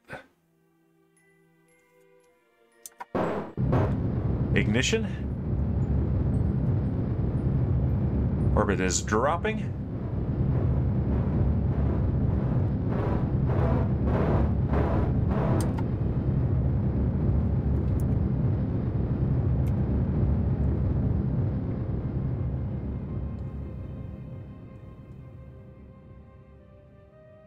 And we have circularization. I am satisfied with that. Yeah, we have eccentricity of 0.0059 now. This is quite good. Very acceptable. And what the heck? The quads are rendering a little bit oddly down there. Okay, but let's turn on stability assist here. Point retrograde.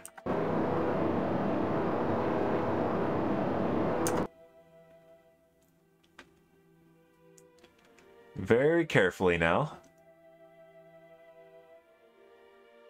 And then let's go customize Kerman San Diego. Give Kerman a red hat.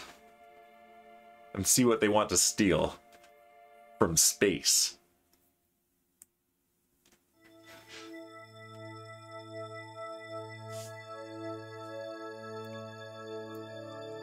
Alright, we are in orbit around Minmus.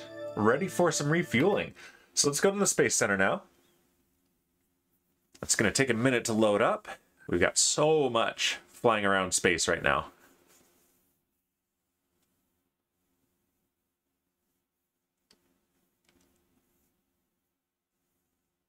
Loading, loading, loading.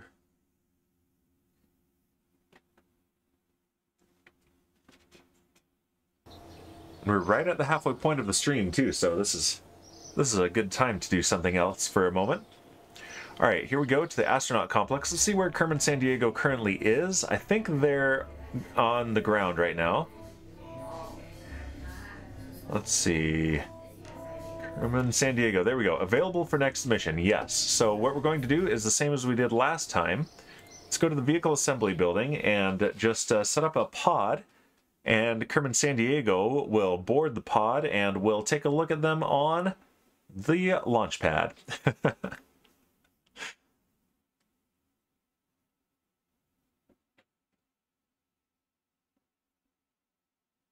There we go.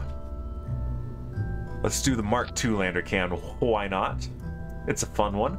And crew, along, get out of there. Lindsay, get out of there. We have someone specifical in mind. We want... there it is. Kerman San Diego. Pilot. All right.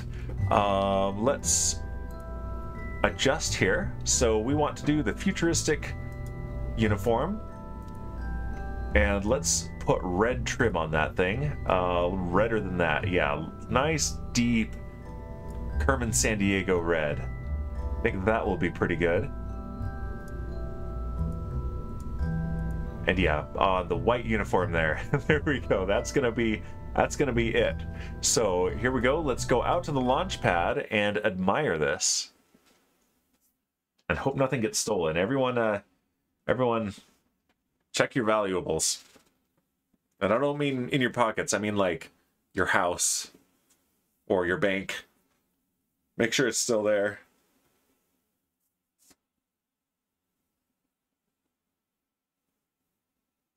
Where in the world is Kerman San Diego?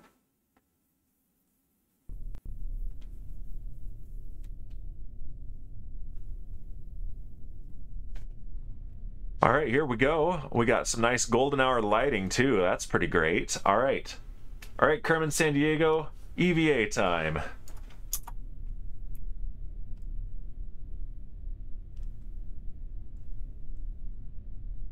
Get a nice view of the Space Center in the background. Think I'll steal that, says Kerman San Diego. All right, let's turn on the lights. There they are. Nice. Okay, let's get a screenshot of that. There we go. That's a good red right there. Woo! What if I steal the sun? Or that water tower? Ideas, ideas, ideas. Off to make a plan and hire some henchmen. Some henchkermans. All right. And recovered vessel.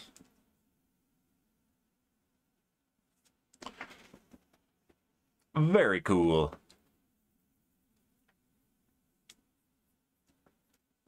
Now, let's see how well our new mining lander does. The one that is currently docked to our interplanetary spacecraft propulsion module.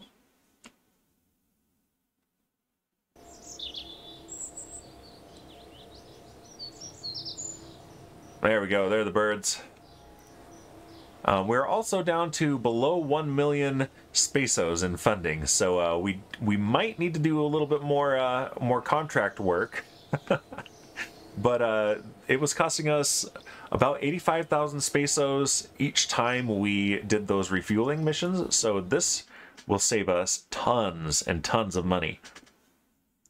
Because we only got that thing filled with about 6 refueling missions. We only filled it about 1/10 of the way-ish. So yeah, that's expensive. But if we don't have to do a new launch every time, if we can just go drill for ore on Minmus and convert it to fuel on the spot, that will help a ton. Ton, ton, ton. Let's see how many times we can say ton. Ton. Ton, tonity, ton, ton, ton. Ton, ton, ton, ton. Ton, ton, ton, ton.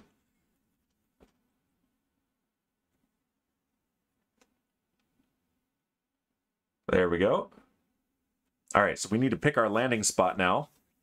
So let's go to map view and let's turn on our ore overlay. And we're right here. Let's land here. How about? So what we're gonna do now is we have this thing is not fully fueled. We need to transfer as much fuel as we can into the thing. Let's just double check, make sure that it's not carrying any ores. It shouldn't be. Yeah, the ore tanks are empty. Good. So, all right, we need the fuel balancer. And what are these tanks? These are FLT 800s, and we also have this Rockomax X216. So let's do this here. It's these 5 tanks then, and transfer in for liquid fuel and oxidizer.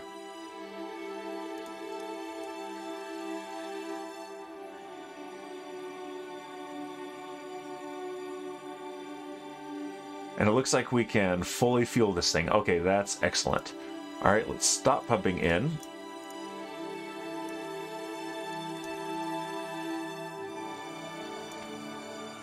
And undock. How are these doing? All right, let's also move the monopropellant on there. So let's see, RCS. These are FLR 120s, and oh boy, we've got a lot of those. How many of those do we actually have? I think we have 4 on here.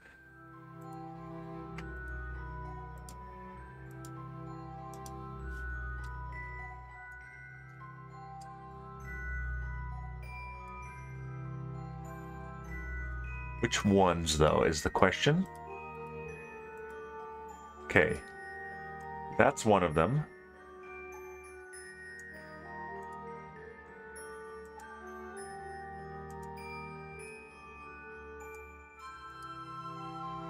Okay, it's these four right here. So in, and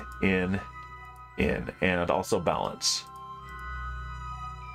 Okay, there we go.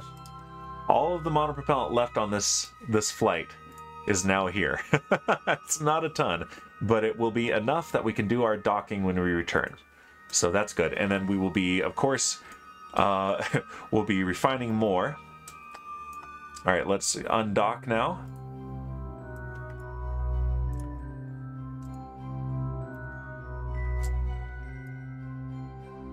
All right, and we need to do a brief push off. Just a little bit. We don't want to use too much of that stuff. We also need to remember to enable this engine because it was turned off so that it would not try to counter thrust against this when we were moving the big ship. All right, and so now let's do our solar panels. Beautiful.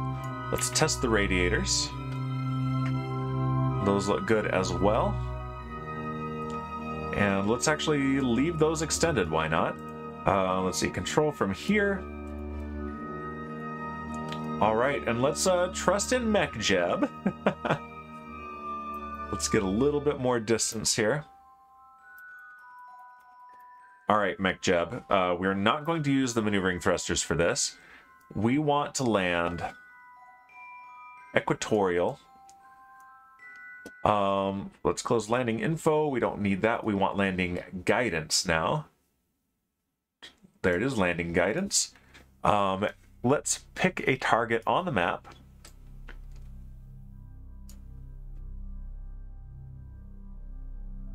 As close to the equator as possible.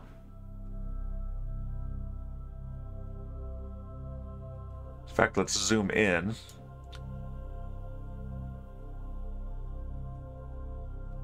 There we go. That is equatorial, right there. That is our landing spot. So now let's land at target. Auto deploy landing gear. Okay, perfect. Here we go. We're time warping.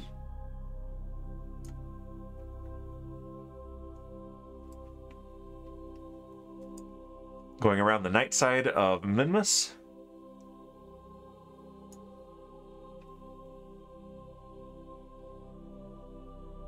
There's Kerbal way back there. There's the moon.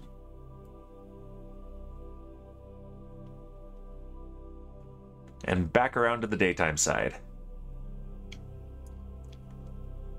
So, Pete Venkman isn't here. Had to go and do some stuff. So, Pete Venkman's going to miss a daytime landing, I think.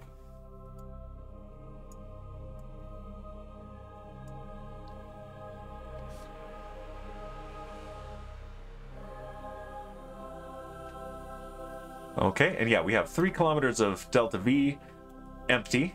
It's less than that full, but should be plenty for getting back to our spaceship here.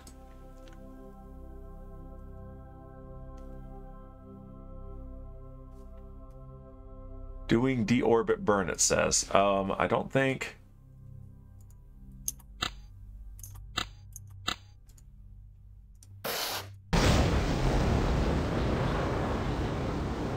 We don't seem to be actually doing a burn.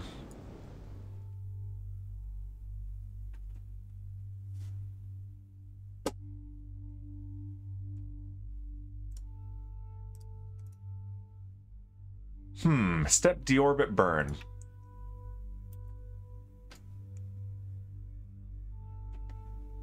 But I don't see a deorbit burn happening. Okay. It wanted... There we go. It wanted to change its orientation and it just wasn't able to do so, apparently. Interesting.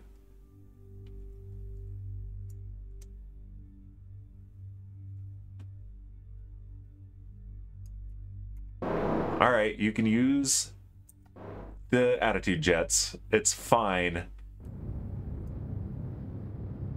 If it'll get us down to the surface, it's fine. MechJeb being fussy.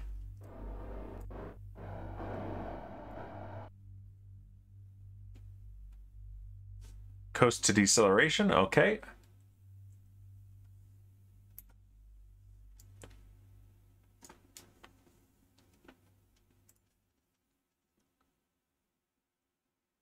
You're making me nervous, MechJeb. You're making me nervous.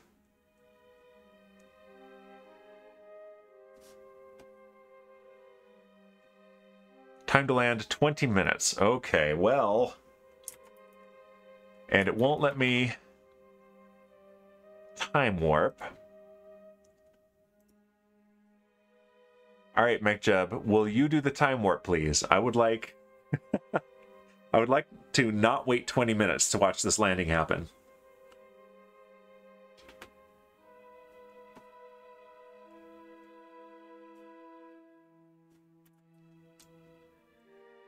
Okay, let's abort auto land so that we can time warp a bit.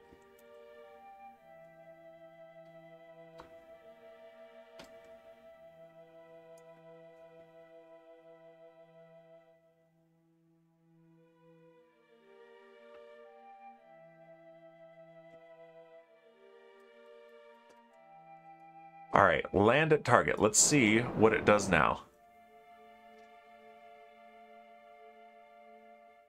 Time to land is now 6 minutes. Okay, that's better.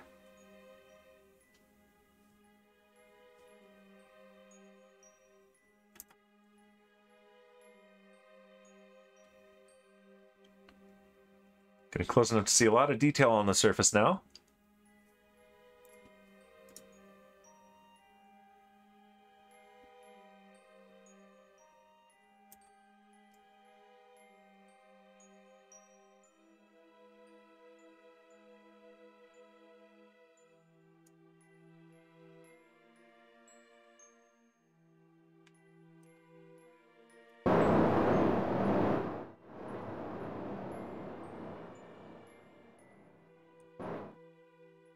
Go ahead and use the RCS, MechJeb. If you need it, you need it.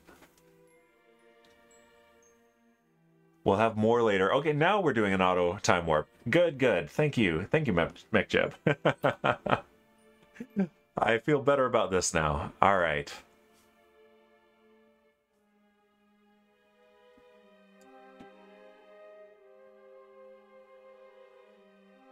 And there's our landing spot right about there.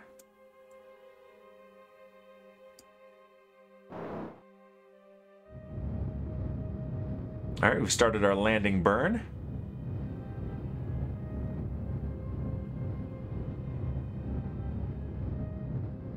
Looks like it's doing very fine adjustments with the throttle. That's kind of hilarious. Haven't seen it do that before. Hope that's a good sign and not a bad one. We are decelerating and we have plenty of time, so there go the landing gear.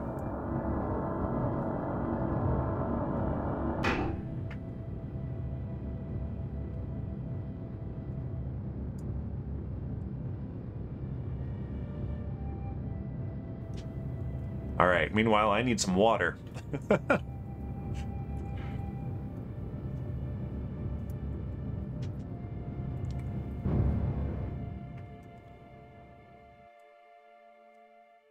Does this thing need more reaction wheels? Well, really, it just needs to be full of the monopropellant. I gave it plenty of capacity for monopropellant, but there just wasn't any to put in there, so... All right, here we are on our final deceleration.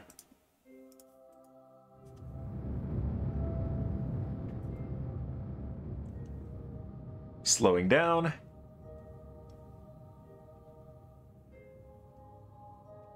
We only have a 6.2 degree slope here. We are fine with that. And a very gentle touchdown. All right, MechJeb, you did the job. You did a good job. I accept this. All right, let's close that. And let's deploy the drills. And start them up.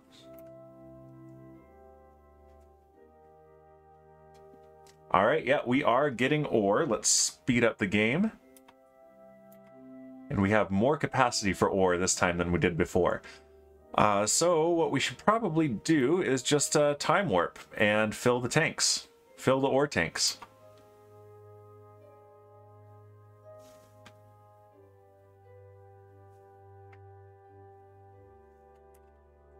There they are. They are full. And we have 1.3 kilometers per second of delta V available. Let's turn off the drills.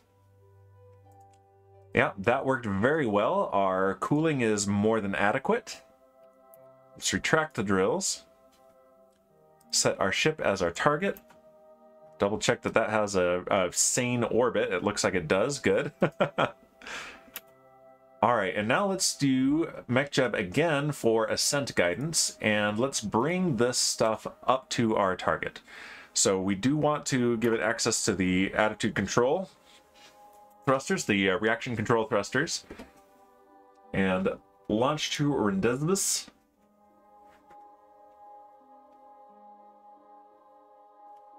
And actually, let's see if I can get a more interesting angle. Let's see. Nope, that's the angle it wants. Okay. All right, engage autopilot, and let's do this. Just saw a shadow whiz by overhead. That's kind of hilarious.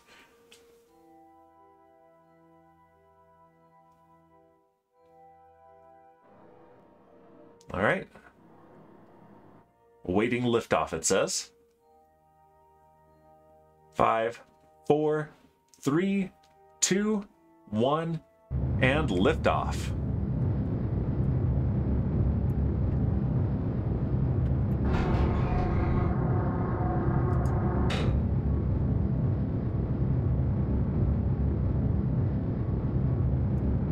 We do not need the reaction control thrusters for this because we have engine gimbaling to help out.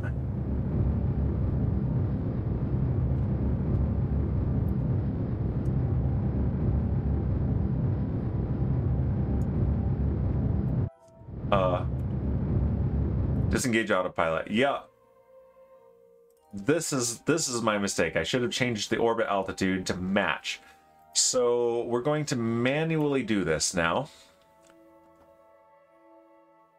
Okay, that is our ascent. We're going to zoom in so that right here,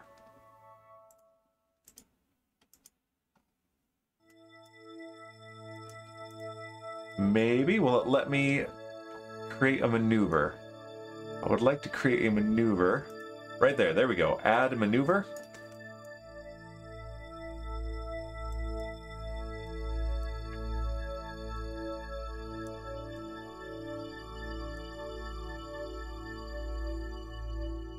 And we want this to become an orbit.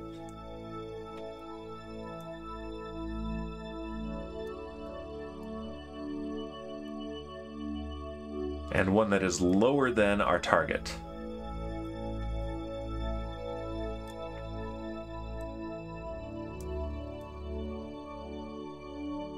Actually, that's gonna be pretty good if we do that. There we go. Okay, I really like that. So now what we can do is we can close ascent guidance, use MechJeb Maneuver Planner to execute next node. Go ahead and use our reaction control thrusters, MechJeb. Just don't be too greedy for fuel. We do need it for docking. And we're down to 66 units.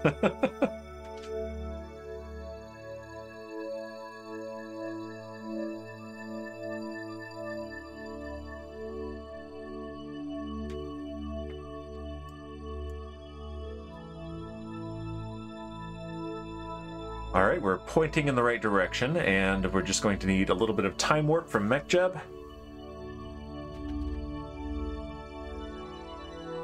And we don't have to wait for the ore to be processed before we can do our next landing, so that's an improvement with this system over the last one. We can actually transfer the ore directly to the interplanetary propulsion system. We are going to wait for it to do some of the processing so that we can make sure we've got fuel and monopropellant. But we don't have to wait for all of it to be processed, and on future Reusable, future deliveries, it will already be ready to go. We just need to transfer the ore out, fuel in, and go again. We might even send another one of these so that I can do 2 at once. Okay, there we go.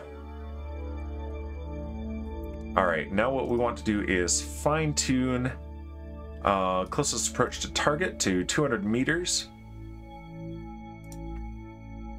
Execute next node.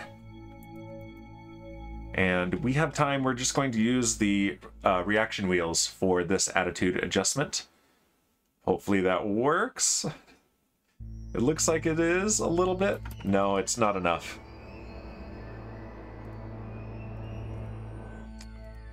Fine, use the reaction control thrusters. I relent. I relent, MechJeb. I wish it would wait until we were closer to the actual maneuver node to do the attitude adjustment. That would avoid needing to do another adjustment if it drifts, which it tends to do.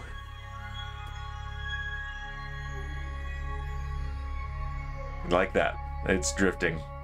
So it has to do another minor adjustment anyway, so it uses a little bit more monopropellant than I would like it to. Or than it really needed to.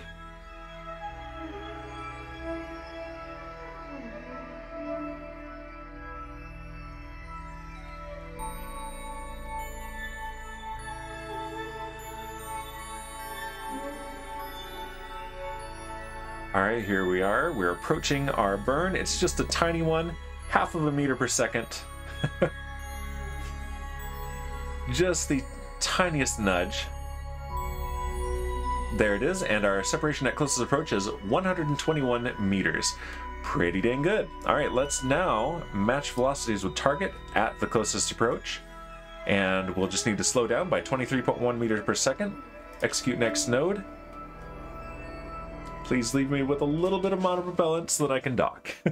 That's all I ask, MechJeb. Leave me with just a little bit of monopropellant, please.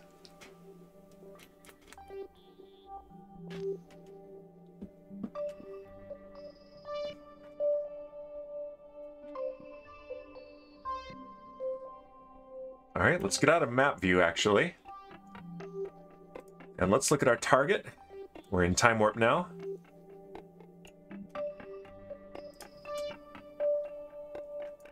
And there it is, coming into physics range, so lag spike. Lily, how you doing? Good to see you. And there's a Boozinate. Alright, here we go, Lily. This Boozinate is for you. Got my Elefino double IPA right here from Red Rock. Thank you very much. Alright, and we have matched velocities. So now we need to dock again right here.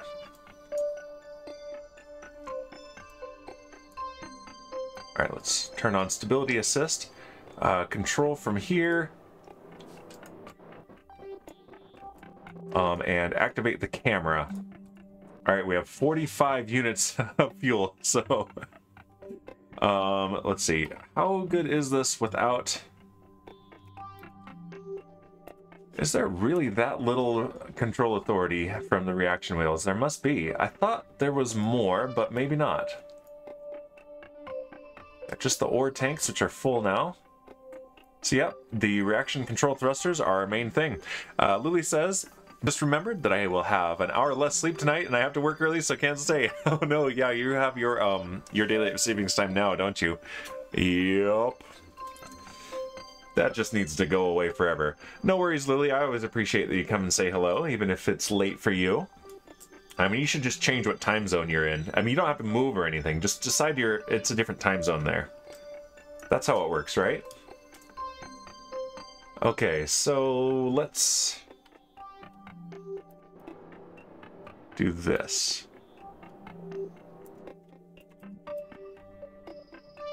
Shift a little bit.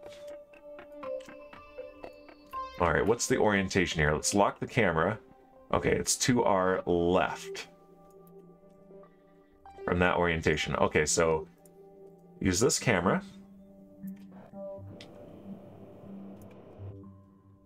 And just a gentle nudge with the reaction control thrusters. Yep, I should just move, says Lily. Nah, you don't have to move. I mean, you could, but just, you know, just change what time zone you're in. Just say, hey, where I am now is now Mountain Standard Time as far as the US is concerned. I'm sure your government will approve. You want to move? Okay.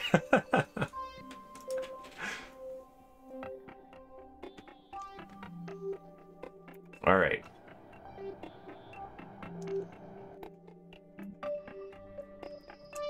Let's use the main engines here for this.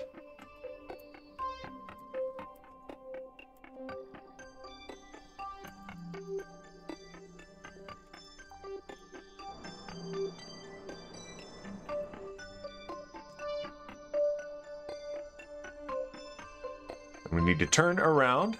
You're hoping to during the summer. Only be 1 hour difference. But hey, moving is exciting. I hope you're moving somewhere you're excited to move to. 1 hour closer to Dan time zone? Oh, okay, that's good. 1 more hour that we can overlap. Nice.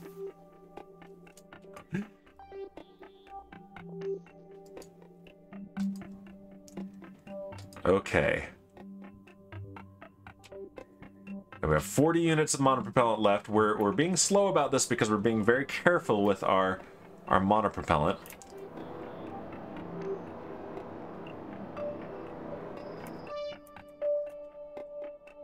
There we go.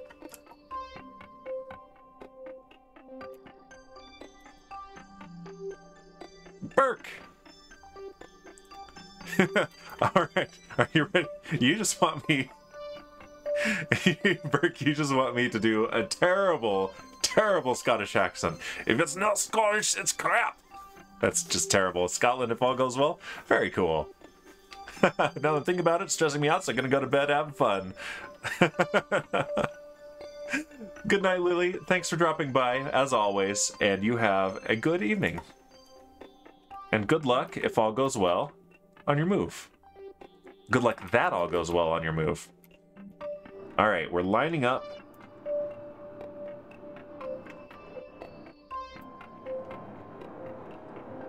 And shocker, we're, you know, doing this with very little monopropellant. I mean, that's not familiar at all, is it? That's not like us.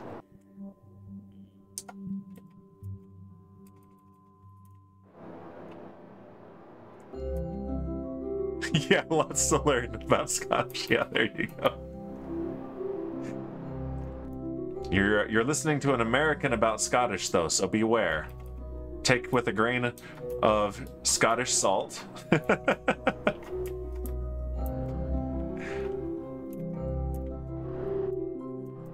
Just go there. Here's good advice. When you move there, if they look at you funny for anything, just say, "I'm sorry, I'm still getting used to Irish culture." You've been to Scotland? Very cool. I have not. Only place overseas I've been is Iceland.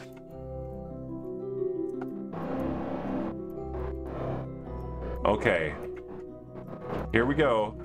We're making it with 6 units of monopropellant remaining. 6. There we go, and we have docking. Nice. Iceland will live in my heart forever. I know, right? It is just, it really is stunning. It lives up to all of the hype.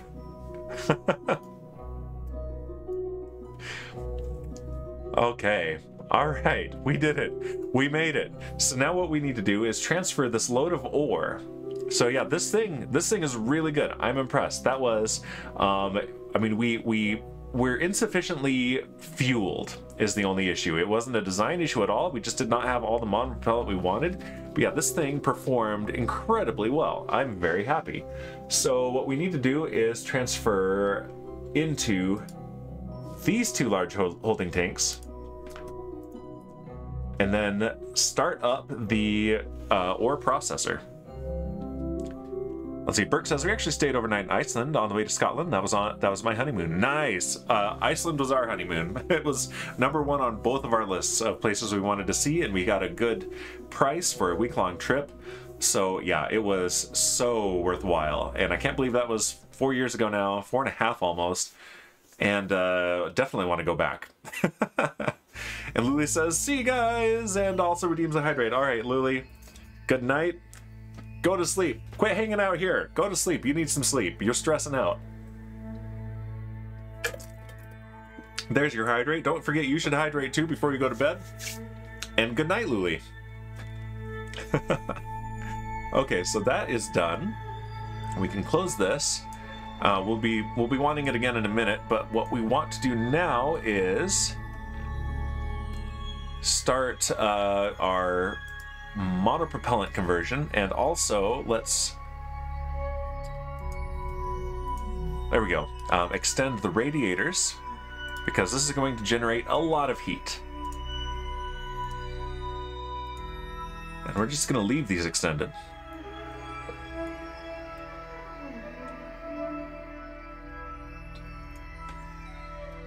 Alright, and monopropellant is being generated. So what we want to do now, go here to RCS fuel, and I believe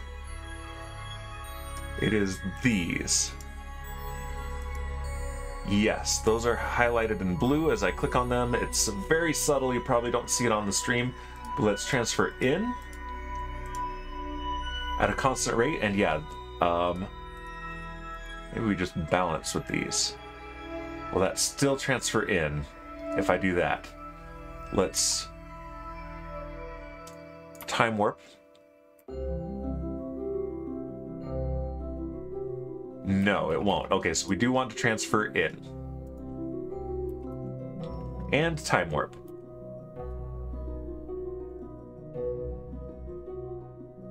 And yet, we're watching these tanks fuel up. Let's see, Burke says, when we were talking about where to go, I jokingly quoted the Mike Myers character from SNL. Yep, the proprietor of all things Scottish. If it's not Scottish, it's crap. And then we looked at each other and we're like, Scotland sounds nice, and it was. Scotland is definitely on the list, so is New Zealand. I want to do a full Arctic Circle tour, and I also miss Alaska. I really enjoyed my time in Alaska. I worked there for one summer, and then went back briefly to do a visit to my then girlfriend who had just moved to there. And we did one of those 3-hour cruises, a 3-hour cruise in Resurrection Bay, and holy cow, that was beautiful. We saw whales and otters and all sorts of stuff. I want to do that again. Alaska is gorgeous, yeah. It was by Seward, I think? Yeah. I mean, Fairbanks isn't exactly gorgeous. Fairbanks is kind of one of the trashier places I've been, but it was an interesting place, and it was close to all sorts of great places. But yeah, my work was up in the Brooks Range, just south of the Arctic Circle. And it might be tied with Iceland for most beautiful place I've ever been. It's hard to say, they're very different. But yeah, it's funny because a lot of people ask me when I talk about it, did you see the Northern Lights? And I'm like, no, I didn't. We were there in the summer. I was there in the summer, and they're like, yeah, but at night. I'm like, yeah, it was the summer, the sun was up. We were just south of the Arctic Circle at our camp, so I didn't get to see the sun not set, but I did right around summer solstice. There was basically a 3-hour period, 3 or 4 hours, where sunset would just continue on into sunrise, and with no break. It was very, very cool. Brick says, we didn't make it to Fairbanks. We stayed in Anchorage. Anchorage is much prettier. In Cordova, which is a tiny town on Prince William Sound, also visited Denali. Yeah, I haven't been to Denali yet. But yeah, no, you're in a very much prettier place than Fairbanks. Fairbanks is about as far from everywhere pretty as you can get in Alaska. But yeah, north of that is where the really pretty stuff is. And basically, once that we got our first snow, at the end of summer, we had to start packing up to leave, because if we stayed long enough for the second snow, there was a good chance that we would be stuck. So it was an interesting experience for sure.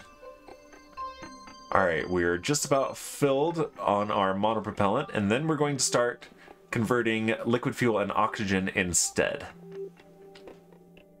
Because we definitely need both, but we want to start with this monopropellant. Brick says, yeah, we were there in July. Even as far as south as Anchorage, it was too late to see the northern lights. Kids were small, so we weren't staying up all night. Yeah. I did get to see them in Iceland, though. We were there in November, so... yeah, that was nice. We actually went on one of those trips on a bus to go see them at a very good spot far away from city lights. And they were not particularly visible. It was a low intensity night for them, and there were some clouds. We saw the faintest green glow, but it wasn't really much to talk about. But then on our last night there, just right in the middle of Reykjavik, we got to see them. We're also in Iceland in July, yep. Although Iceland's a nice place to be in July, it's not very hot. Alright, let's stop pumping in from those. And this is still creating monopropellant, so now what we should do is stop the refinery for monopropellant and start it for liquid fuel and oxygen. And we probably want... yeah, we're pretty low on the fuel, so let's now go to liquid fuel. And we want, what were these again? The FLT 800s? Gonna be down here, yep.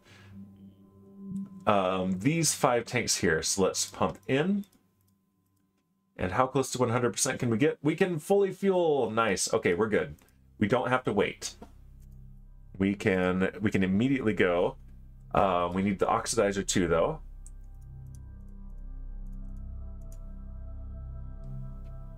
And fully fueled. Beautiful. All right, so let's do that again while this converts the ore, the remaining 2.7 thousand units of ore into liquid fuel and oxygen. So here we go. Undock. Switch to this vehicle here. And now we have... instead of 60 units of monopropellant, we have 480, so we don't have to be so careful with our monopropellant, which is nice. So let's shove off. Beautiful. Brick says, is the number in the top center of the screen your altitude? Yes, that is our altitude, 56 kilometers. So here is our map. We're above a very small moon, and the reason we want the small moon is for the low gravity, which means that refueling missions are very inexpensive. So yes, we can have a very low orbit. We can even go much lower, but this is actually a pretty comfortable spot here. A circular orbit at about 56 kilometers. We were aiming for 50, but we got 56, and I'm happy with it. So what we need to do now is once again turn on our overlay with the ores that we have mapped out. And this time, let's land here in the flats. So what we want now is landing guidance. We're going to do the autopilot here. Pick a target on the map, and we want to be as close to equatorial as possible.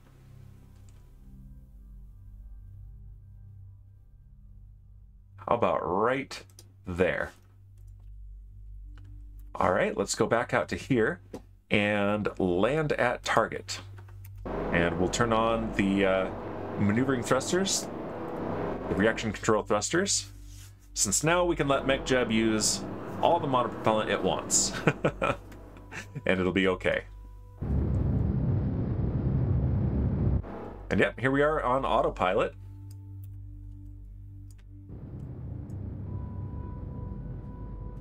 There's our landing prediction. It's blue, so it's barely visible on the purple, and it's disappearing.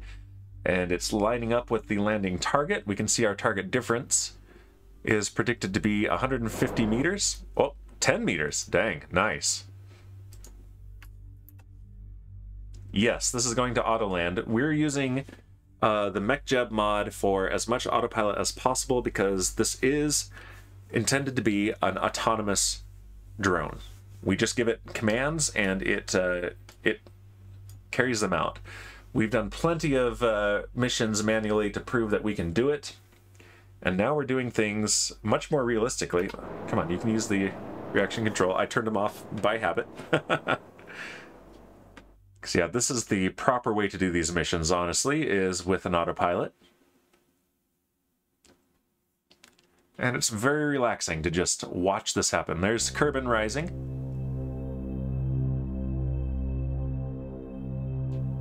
And the flats are coming into view.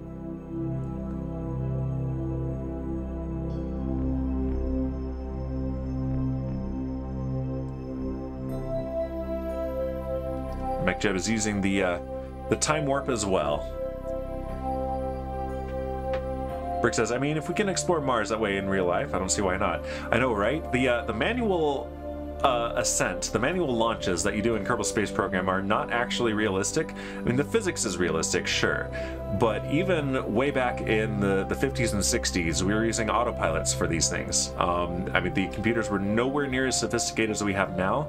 But yeah, the pilots for the Apollo missions were there pretty much just to make sure everything was going all right, and to take over if they needed to, and they did need to in a couple of cases. I mean, our first, and I think maybe all of our moon landings were manual because we simply did not have enough data to set up the autopilot.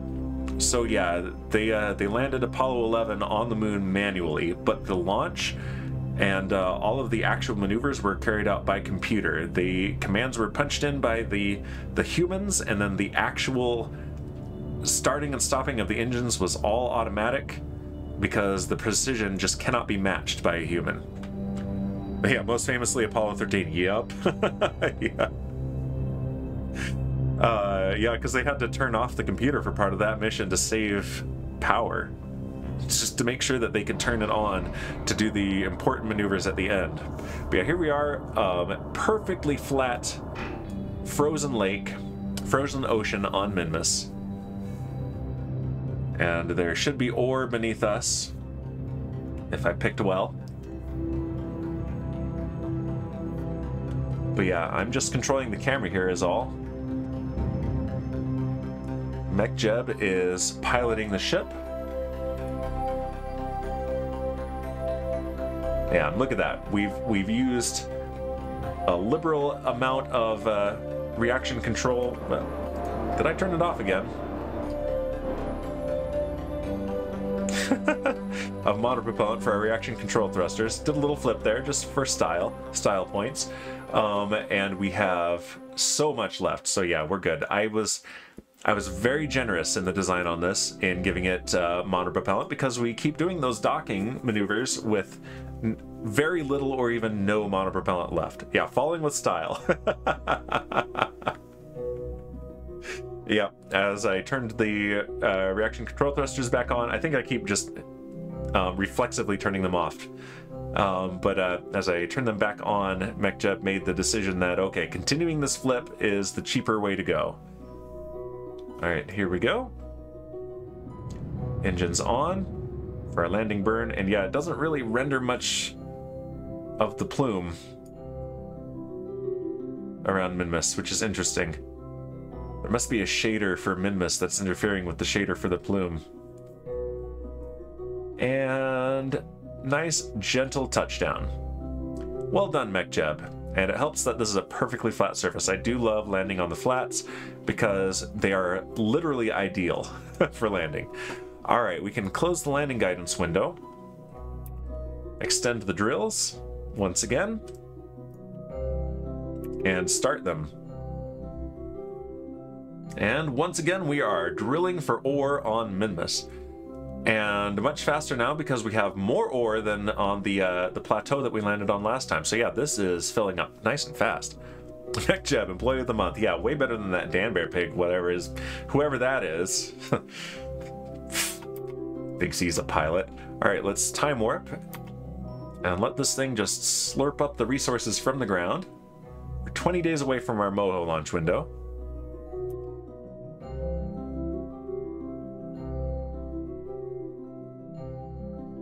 And yeah, it still takes a while.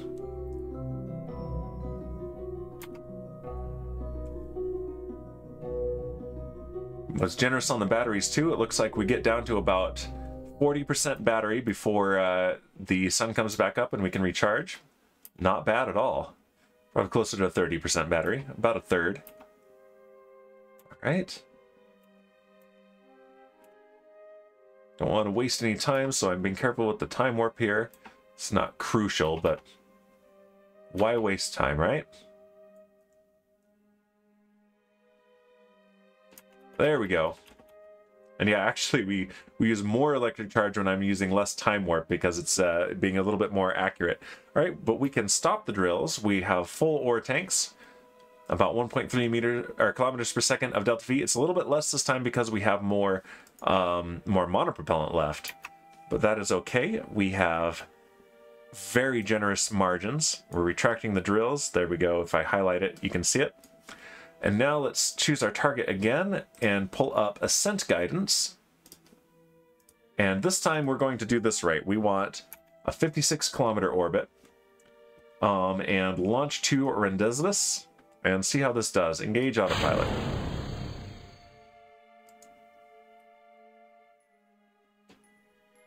And there's the sun.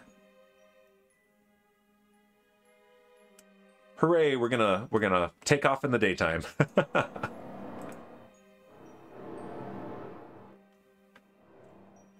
All right, ignition in 5, 4, 3, 2, 1, and liftoff.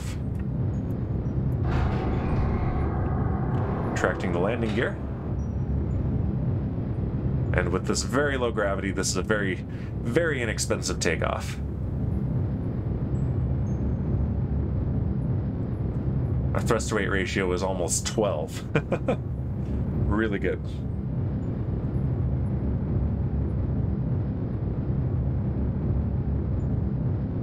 And let's see how close Rendezvous this gives us.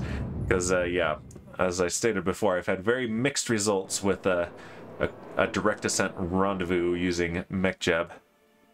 Okay, there's our apoapsis at 56 kilometers. We're reorienting and then coasting to circularization. There's our target up there. It is getting closer, so that is encouraging. Yeah, we have our ore overlay still enabled. That's fine. We're just going to leave it. And there it goes. Yeah, we're going to miss it, so that's okay. We'll have an adjustment. Yeah, it doesn't do a very good job of predicting when we should launch to Rendezvous, so that's all right. Here we go for circularization.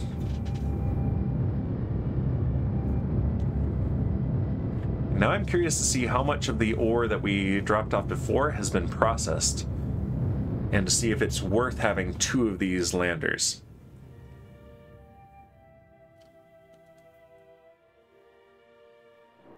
All right, we are circularized.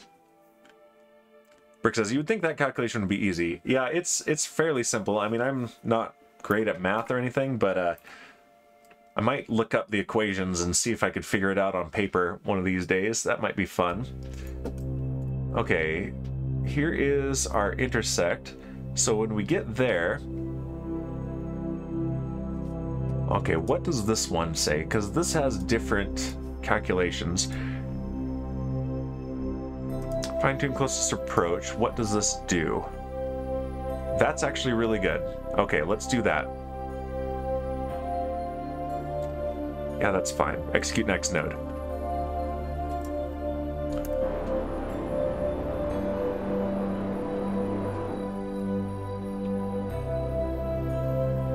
And that's going to drop our orbit a little bit so that we take a shorter path and catch up, which is exactly what we want. Burke says, sadly I sold my college textbook that covered orbital mechanics and stuff. That's unfortunate because there are no other sources for such information in a modern age. But yeah, that would be a cool thing to still have. I do have a slide rule. I don't know how to properly use it, but it's fun to think of the old Apple II computer that I grew up with had more processing power than the entirety of the Apollo mission computers. And in fact, I saw a paper comparing the CPU inside of the charging brick for an Apple device, for a lightning cable. The chip in a lightning cable has vastly more computing power than the onboard computer of Apollo 11. which is weird to think about. All right, now we're going to do match velocities with target. We will be approaching at a range of 500 meters, which is pretty good. And we will be going 4 meters per second relative to the target, which means that's what we need to slow down. Execute next node. Kirk says, you know what would be neat to have? A device that fits in your pocket with which you can access the collective knowledge of mankind. Yeah, especially if you could filter out a lot of that knowledge. Yes, the chip in a lightning cable has a lot more computing power than the onboard flight computer of the Apollo missions, of Apollo 11 at least. I have that bookmarked somewhere. I'll have to share it with you. It's fascinating.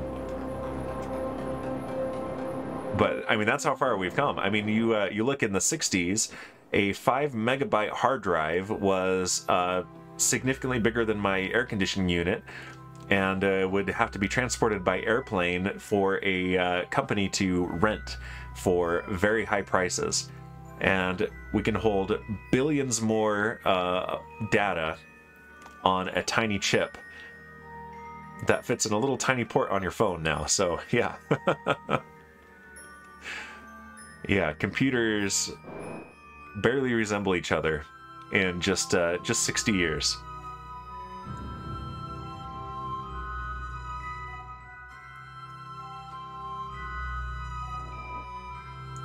All right, now we just coast, although, oh yeah, no, we're there. There's a target right there. That was our final maneuver for that. Now we do manual docking. So let's turn that on, our stability assist. Make sure we're controlling from here and go into that camera mode. And now we don't have to worry about our reaction control thrusters and our monopropellant. Let's see, there's our target there to our left.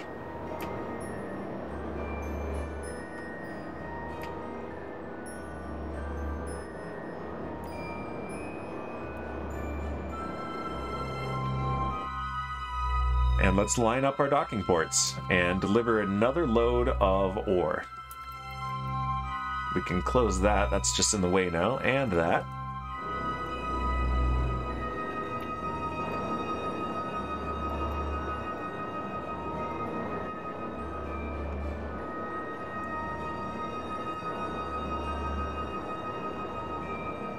Right, you can buy a 1 terabyte flash drive now. You can buy, I think you can buy a 1 or 2 terabyte SD card at this point. They're pretty expensive, but they exist.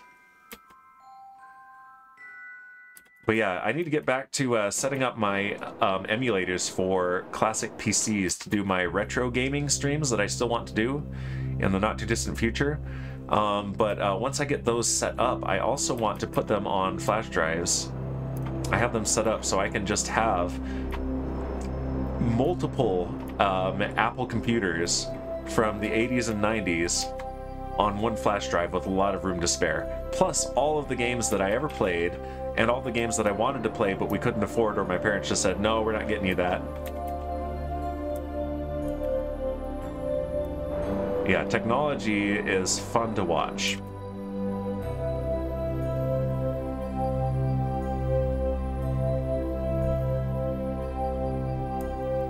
All right, let's get lined up with this docking port.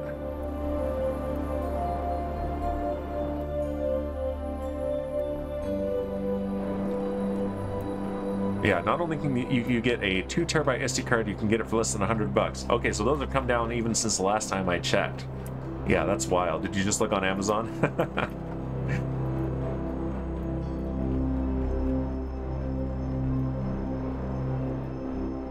All right. Very nice. Let's get a screenshot of this. This is cool. Let's choose that as our specific target.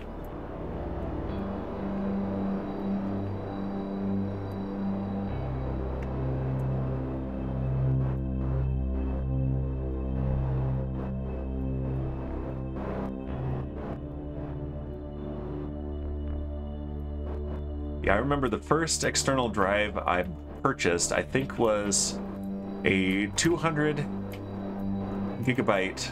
No, was it 200 gigabyte or 200 megabyte? I think it was 200 gigabyte drive. And it cost me like $500. And that was just 20 years ago.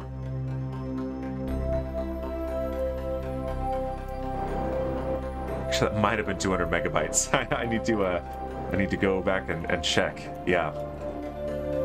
I feel like the creep for how much storage you need before you stop constantly running out, at least for me, has finally stabilized at around a terabyte for my main drive. I still, especially since I'm doing, you know, content creation sort of stuff, I still have very large backup drives that I routinely fill. But for just my everyday use, until I had a 1 terabyte drive, I was just constantly worried about space and thinking, okay, what can I delete? What can I make room for? But now that I have a terabyte, it's for the past, you know, 5-6 years, it's been pretty comfortable, actually. You've never touched your external terabyte, Satan. Interesting. And Brick says, yeah, I remember in college when a friend got a 30 megabyte internal hard drive for his computer. This would have been 89 or 90 school year. I was like, how do you ever use that much space? I know, right?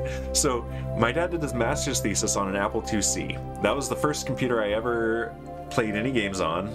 Mastered Frogger when I was like 3. That had, I think, 256 kilobytes of RAM and a disk drive, no hard drive. There was an upgraded version that I think did have a hard drive, a tiny one, but yeah. Then when he was working on his PhD, we needed an upgraded computer, so we bought a Mac Classic in, I think, 1990. It had a 40 megabyte hard drive, and we were like, we're never filling that. That's huge. We filled it very quick. And then then he needed a color monitor a few years later, so we bought a Macintosh LC3 in, I think, 1994-ish. And that had a 180 megabyte hard drive, and that was the last time we ever uttered the words, oh, we'll never fill that. And now I'm like, yeah, I hardly work with files that'll fit on that hard drive. Single files, you know? All right, how are we doing here? Okay, we have processed all of the ore. Excellent. And yeah, it is not a lot. So we're going to be doing a lot of these missions. I'm going to be doing a lot of them off camera for sure. Brick says, my first computer was a TRS-80. Oh, nice. Yeah, I've never encountered one of those. That's a classic. It had no hard drive. You wanted to save something between sessions, you saved it to tape. Yep. And yeah, Satan, I also have a terabyte M.2. I also have a 1 terabyte SATA SSD. And then I have a 4 terabyte backup drive, internal storage drive. And then I have a couple of 2 terabyte and a 4 terabyte external drives that I need to organize and consolidate and then use as secondary backups. That's what I've got. But yeah, I deal with a lot of very large video files, so that's why. So let's do this again. Let's transfer the ore. Let's just transfer out.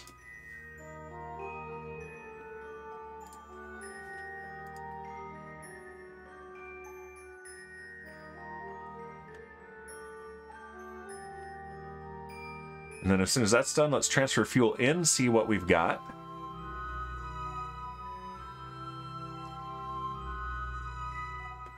And I believe this is still processing it to fuel. So yeah, we can stop transferring out now. Come on. There we go. So what's going on with this? Yeah, it's still producing liquid fuel and oxygen. Brick says, I assume it's faster to transfer ore out than to mine it. Much, much faster, yes. Very much faster. So now liquid fuel. Because yeah, that was real time, and I can change the speeds on this. I have it at times 10. The standard speed takes 10 times longer than that. But this is my balance for streaming here. If I was very impatient, I could do times 100, but that feels a little cheaty to me. Like, this really that speed is what we really should be doing. But yeah, there are already enough very slow processes in this game. Yeah, that was real time. Yes, much faster, even at regular speed.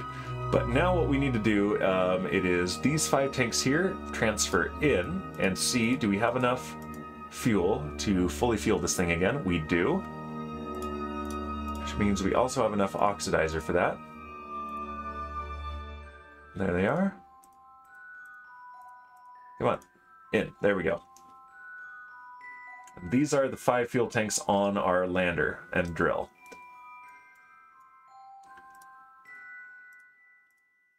And now how about monopropellant for our reaction control thrusters? Here are the 4 tanks. How much do we have? Not quite enough.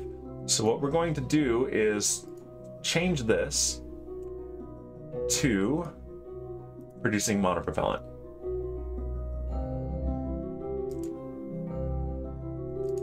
And it is doing it, right? Okay, cool. And now we're going to time warp a little bit. So now we're at 10 times speed, and we can see that dripping into there. Yeah, transferring the ore is pretty quick. Drilling it and converting it to other types of fuel, to actual fuel, is much slower. So let's speed this up. You can see Minmus slowly rotating beneath us.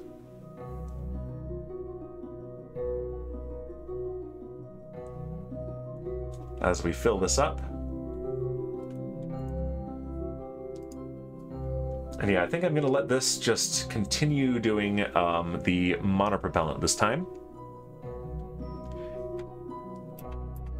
And in fact, I think I need a bio break. So let's do this. Come on. There we go. Get rid of all that. And I will be right back.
Alright, I am back, and Burke has redeemed a Booznate. Thank you, Burke. Preparing for the next bio break, alright? Fueling me up. Alright, here we go. Refuel time. Thank you, Burke. Alright. so... Yep, let's speed this back up again because we are still needing to fuel this up.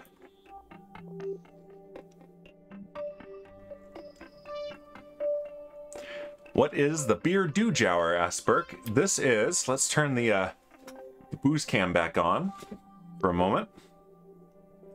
This is the last I have in stock of my very favorite, the Elefino Double IPA from Red Rock. Their local Salt Lake City brewing company.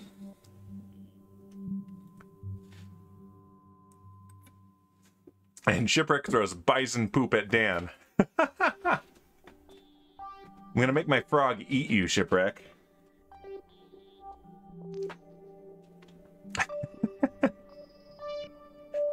There's been an abduction. A mystery needs to be solved.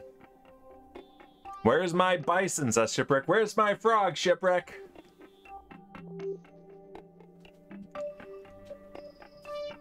Alright, we're just about full. Oh, had a little bit of a reorientation of the craft there. There we go, we are full. So now these need to fill up.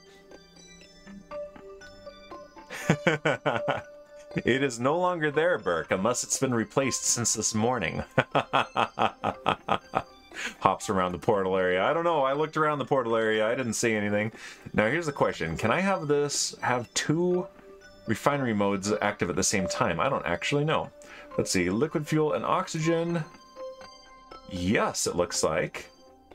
Although, that does increase the temperature. Okay, so yeah, we don't want to do that.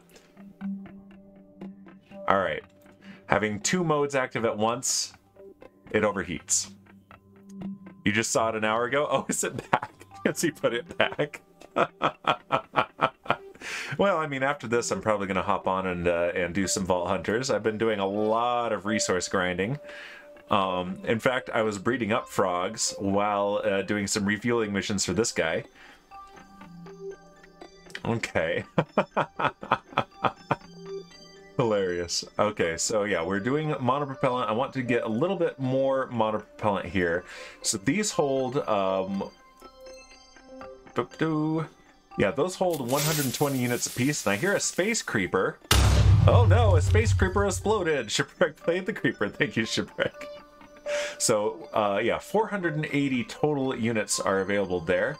So, let's do... And Shipwreck redeemed Random Cat and got Shadow and Arya. No 3 for you yet. So let's keep this going until we have about 1,000 units. That way we're ready to go for the next one. In fact, since that is full, let's just let it keep going on the monopropellant. Let's just do that. First try, says Shipwreck. Yeah, that was your first... Actually, you've redeemed it before. Hold on. You've redeemed it already today, I think. Shipwreck. No, you didn't. That was your first one. Yep. Okay. Yeah, in fact, if I want to do any vault hunting, I gotta do it today because tomorrow is a home improvement day. I'll probably have an opportunity, but it's mostly a home improvement day. So let's undock. And transfer to, or switch to this craft. And push off. That's right, I agree, Shipwreck. We need a princess stream.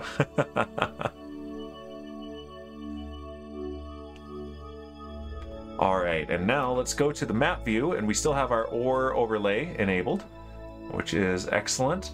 Let's turn on landing guidance again. There it is, landing guidance. And let's pick a target. We want very close to the equator here.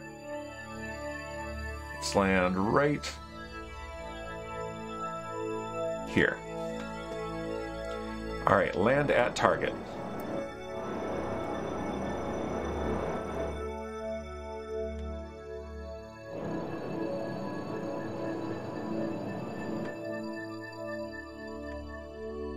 All right, and we're leaving the ship. Goodbye, ship. Looks like a big old windmill on there with those radiators. Those are some big radiators. And they can easily keep up with one one refinery mode, but it looks like they're not enough for 2, and it's definitely not worth adding enough to be enough for 2. The power draw would be enormous. And yeah, we're in autopilot mode here.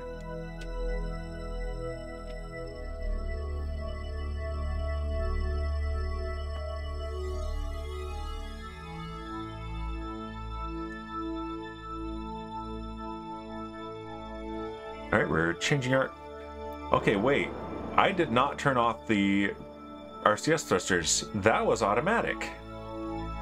Okay, my hands are off, and I'm going to watch that because, yeah, I thought I was doing this just kind of reflexively, turning off the reaction control thrusters, but I no longer suspect that. I suspect that MechJeb is turning them off and then being like, well, I guess I can't reorient.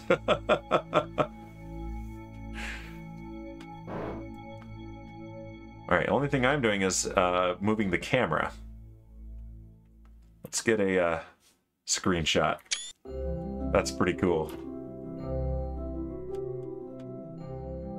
I think when it comes out of time warp, it might turn off the reaction control thrusters again. I have no hands on the keyboard, so let's watch that and see what happens.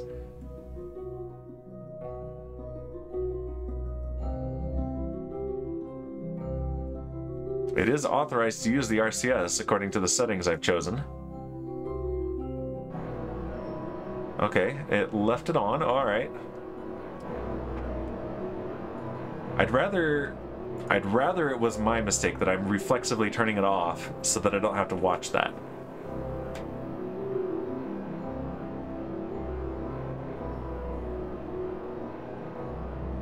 Pretty impressive, huh? I bet you're pretty impressed. I bet you're pretty impressed, Shipwreck. Oh, no, it just turned it off. Yep. Very interesting. Let's turn it back on. You're allowed to use the reaction control thrusters now. I was only freaking out the first time because we had very little monopropellant remaining. Now we have all sorts of monopropellant, MechJeb. It's okay. You're fine. Jeez. Landing legs are deployed.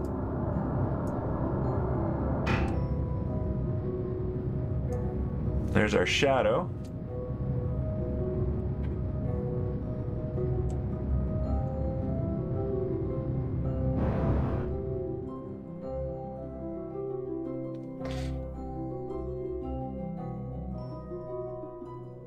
And once again, of course, we're landing on the flats because they are... It's doing that flip thing again. Interesting. I wonder why. Why you do that, MechJeb? It's not a full flip this time, I guess.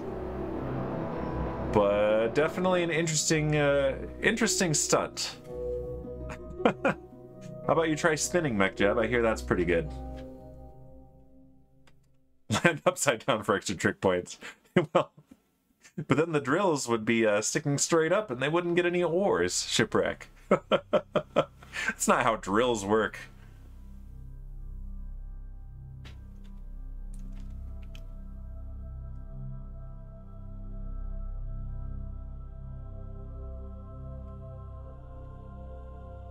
All right, and here's our final landing burn.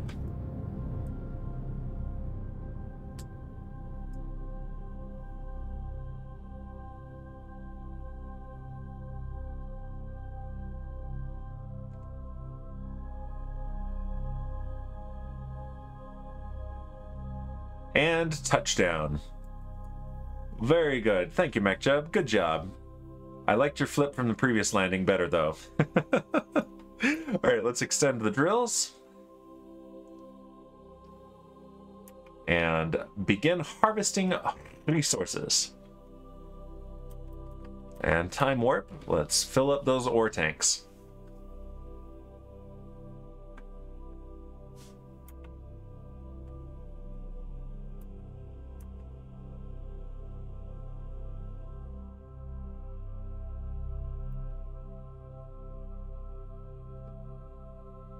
We're 10 days away from our Moho launch window. We'll probably do a Moho mission next stream.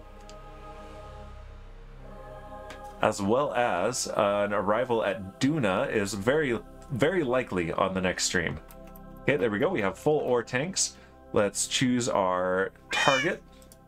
Shipwreck redeemed a random cat and got Shadow and Crookshanks. Mojito? Sure.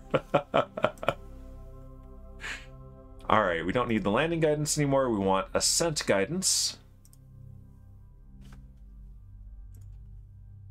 Alright, and let's go ahead and we'll just use this. That worked very well, so let's launch to Rendezvous and engage autopilot.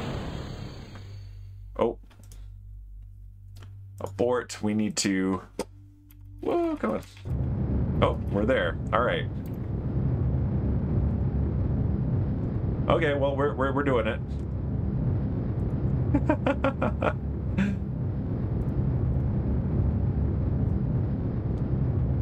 We're just getting into orbit.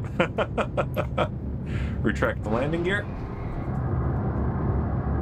MechJeb says, yeah, but I really want to launch today, so we're launching.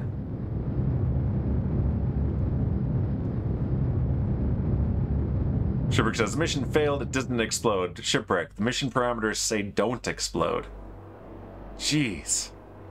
Jeez, are you brand new to space? Do you even space?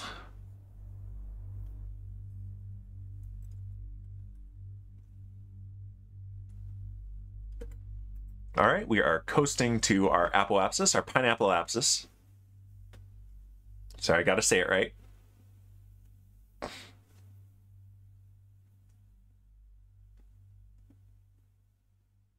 Are you gonna do auto time warp, MechJeb?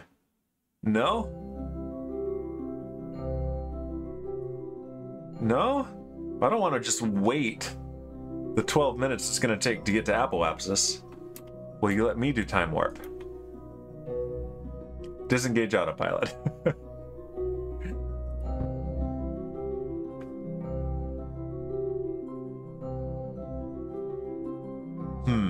Disengage autopilot. Alright, let's do this then. Let's turn off ascent guidance and let's do maneuver planner. Circularize at apoapsis. And execute next node.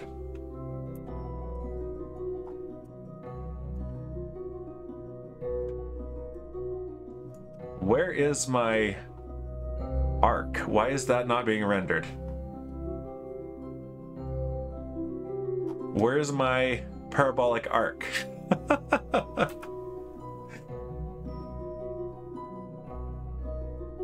Abort node execution. Okay, so node in 12 minutes. All right, let's do manual time warp. Why can't I time warp? What? Game, what are we doing here? Cannot move faster than 1x while moving over terrain, but I'm not. Okay, so that's what it, okay, that's why it's not rendering this thing. This is a bug we've had before, but it's been a while. The game thinks we're still landed. Look at this. Landed on Minmus Greater Flats. Okay, well that's interesting. Well, cannot switch vessels while moving over the surface. I'm not moving over the surface, game.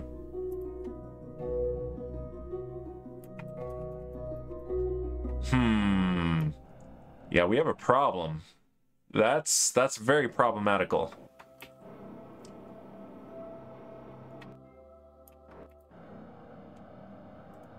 All right, surface mode.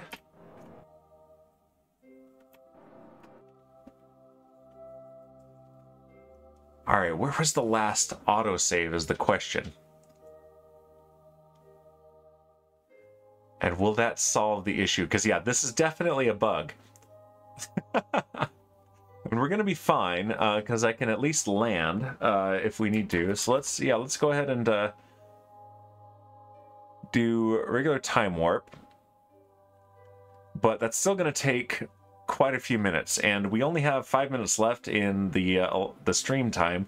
So yeah, this isn't really a cliffhanger because nothing exciting is going to happen with it. We're not going to crash or anything. I can land just fine and then hopefully take off again and have it acknowledge that I've taken off.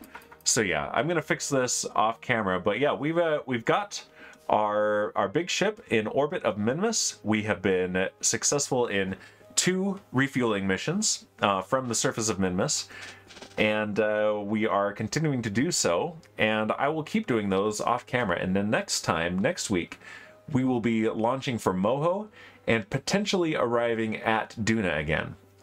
So that will be a lot of fun. So yeah, let's see. I think, yeah, Kaylee, it looks like, is still involved in her UHC. So let's go raid Kaylee. Let's see, there's the raid button. And let's do Kaylee Obsidia. Playing a Minecraft. Let's start the raid. No problem, Burke. Thanks for being here. Always fun. I mean, I have fun playing this anyway. I might as well share, right? So here we go. Here is the raid message. Raid. See you, dance to Satan. See you, Satan. And yeah, if you're here, subscribe, copy the whole thing. Otherwise, just copy what's between where it says Dan Bear for Totem. And we'll be back on Monday, hopefully with a Gigafrog present for Vault Hunters, and probably also on Wednesday. And next week, we'll do more of this. And I'll see you guys later. Goodbye!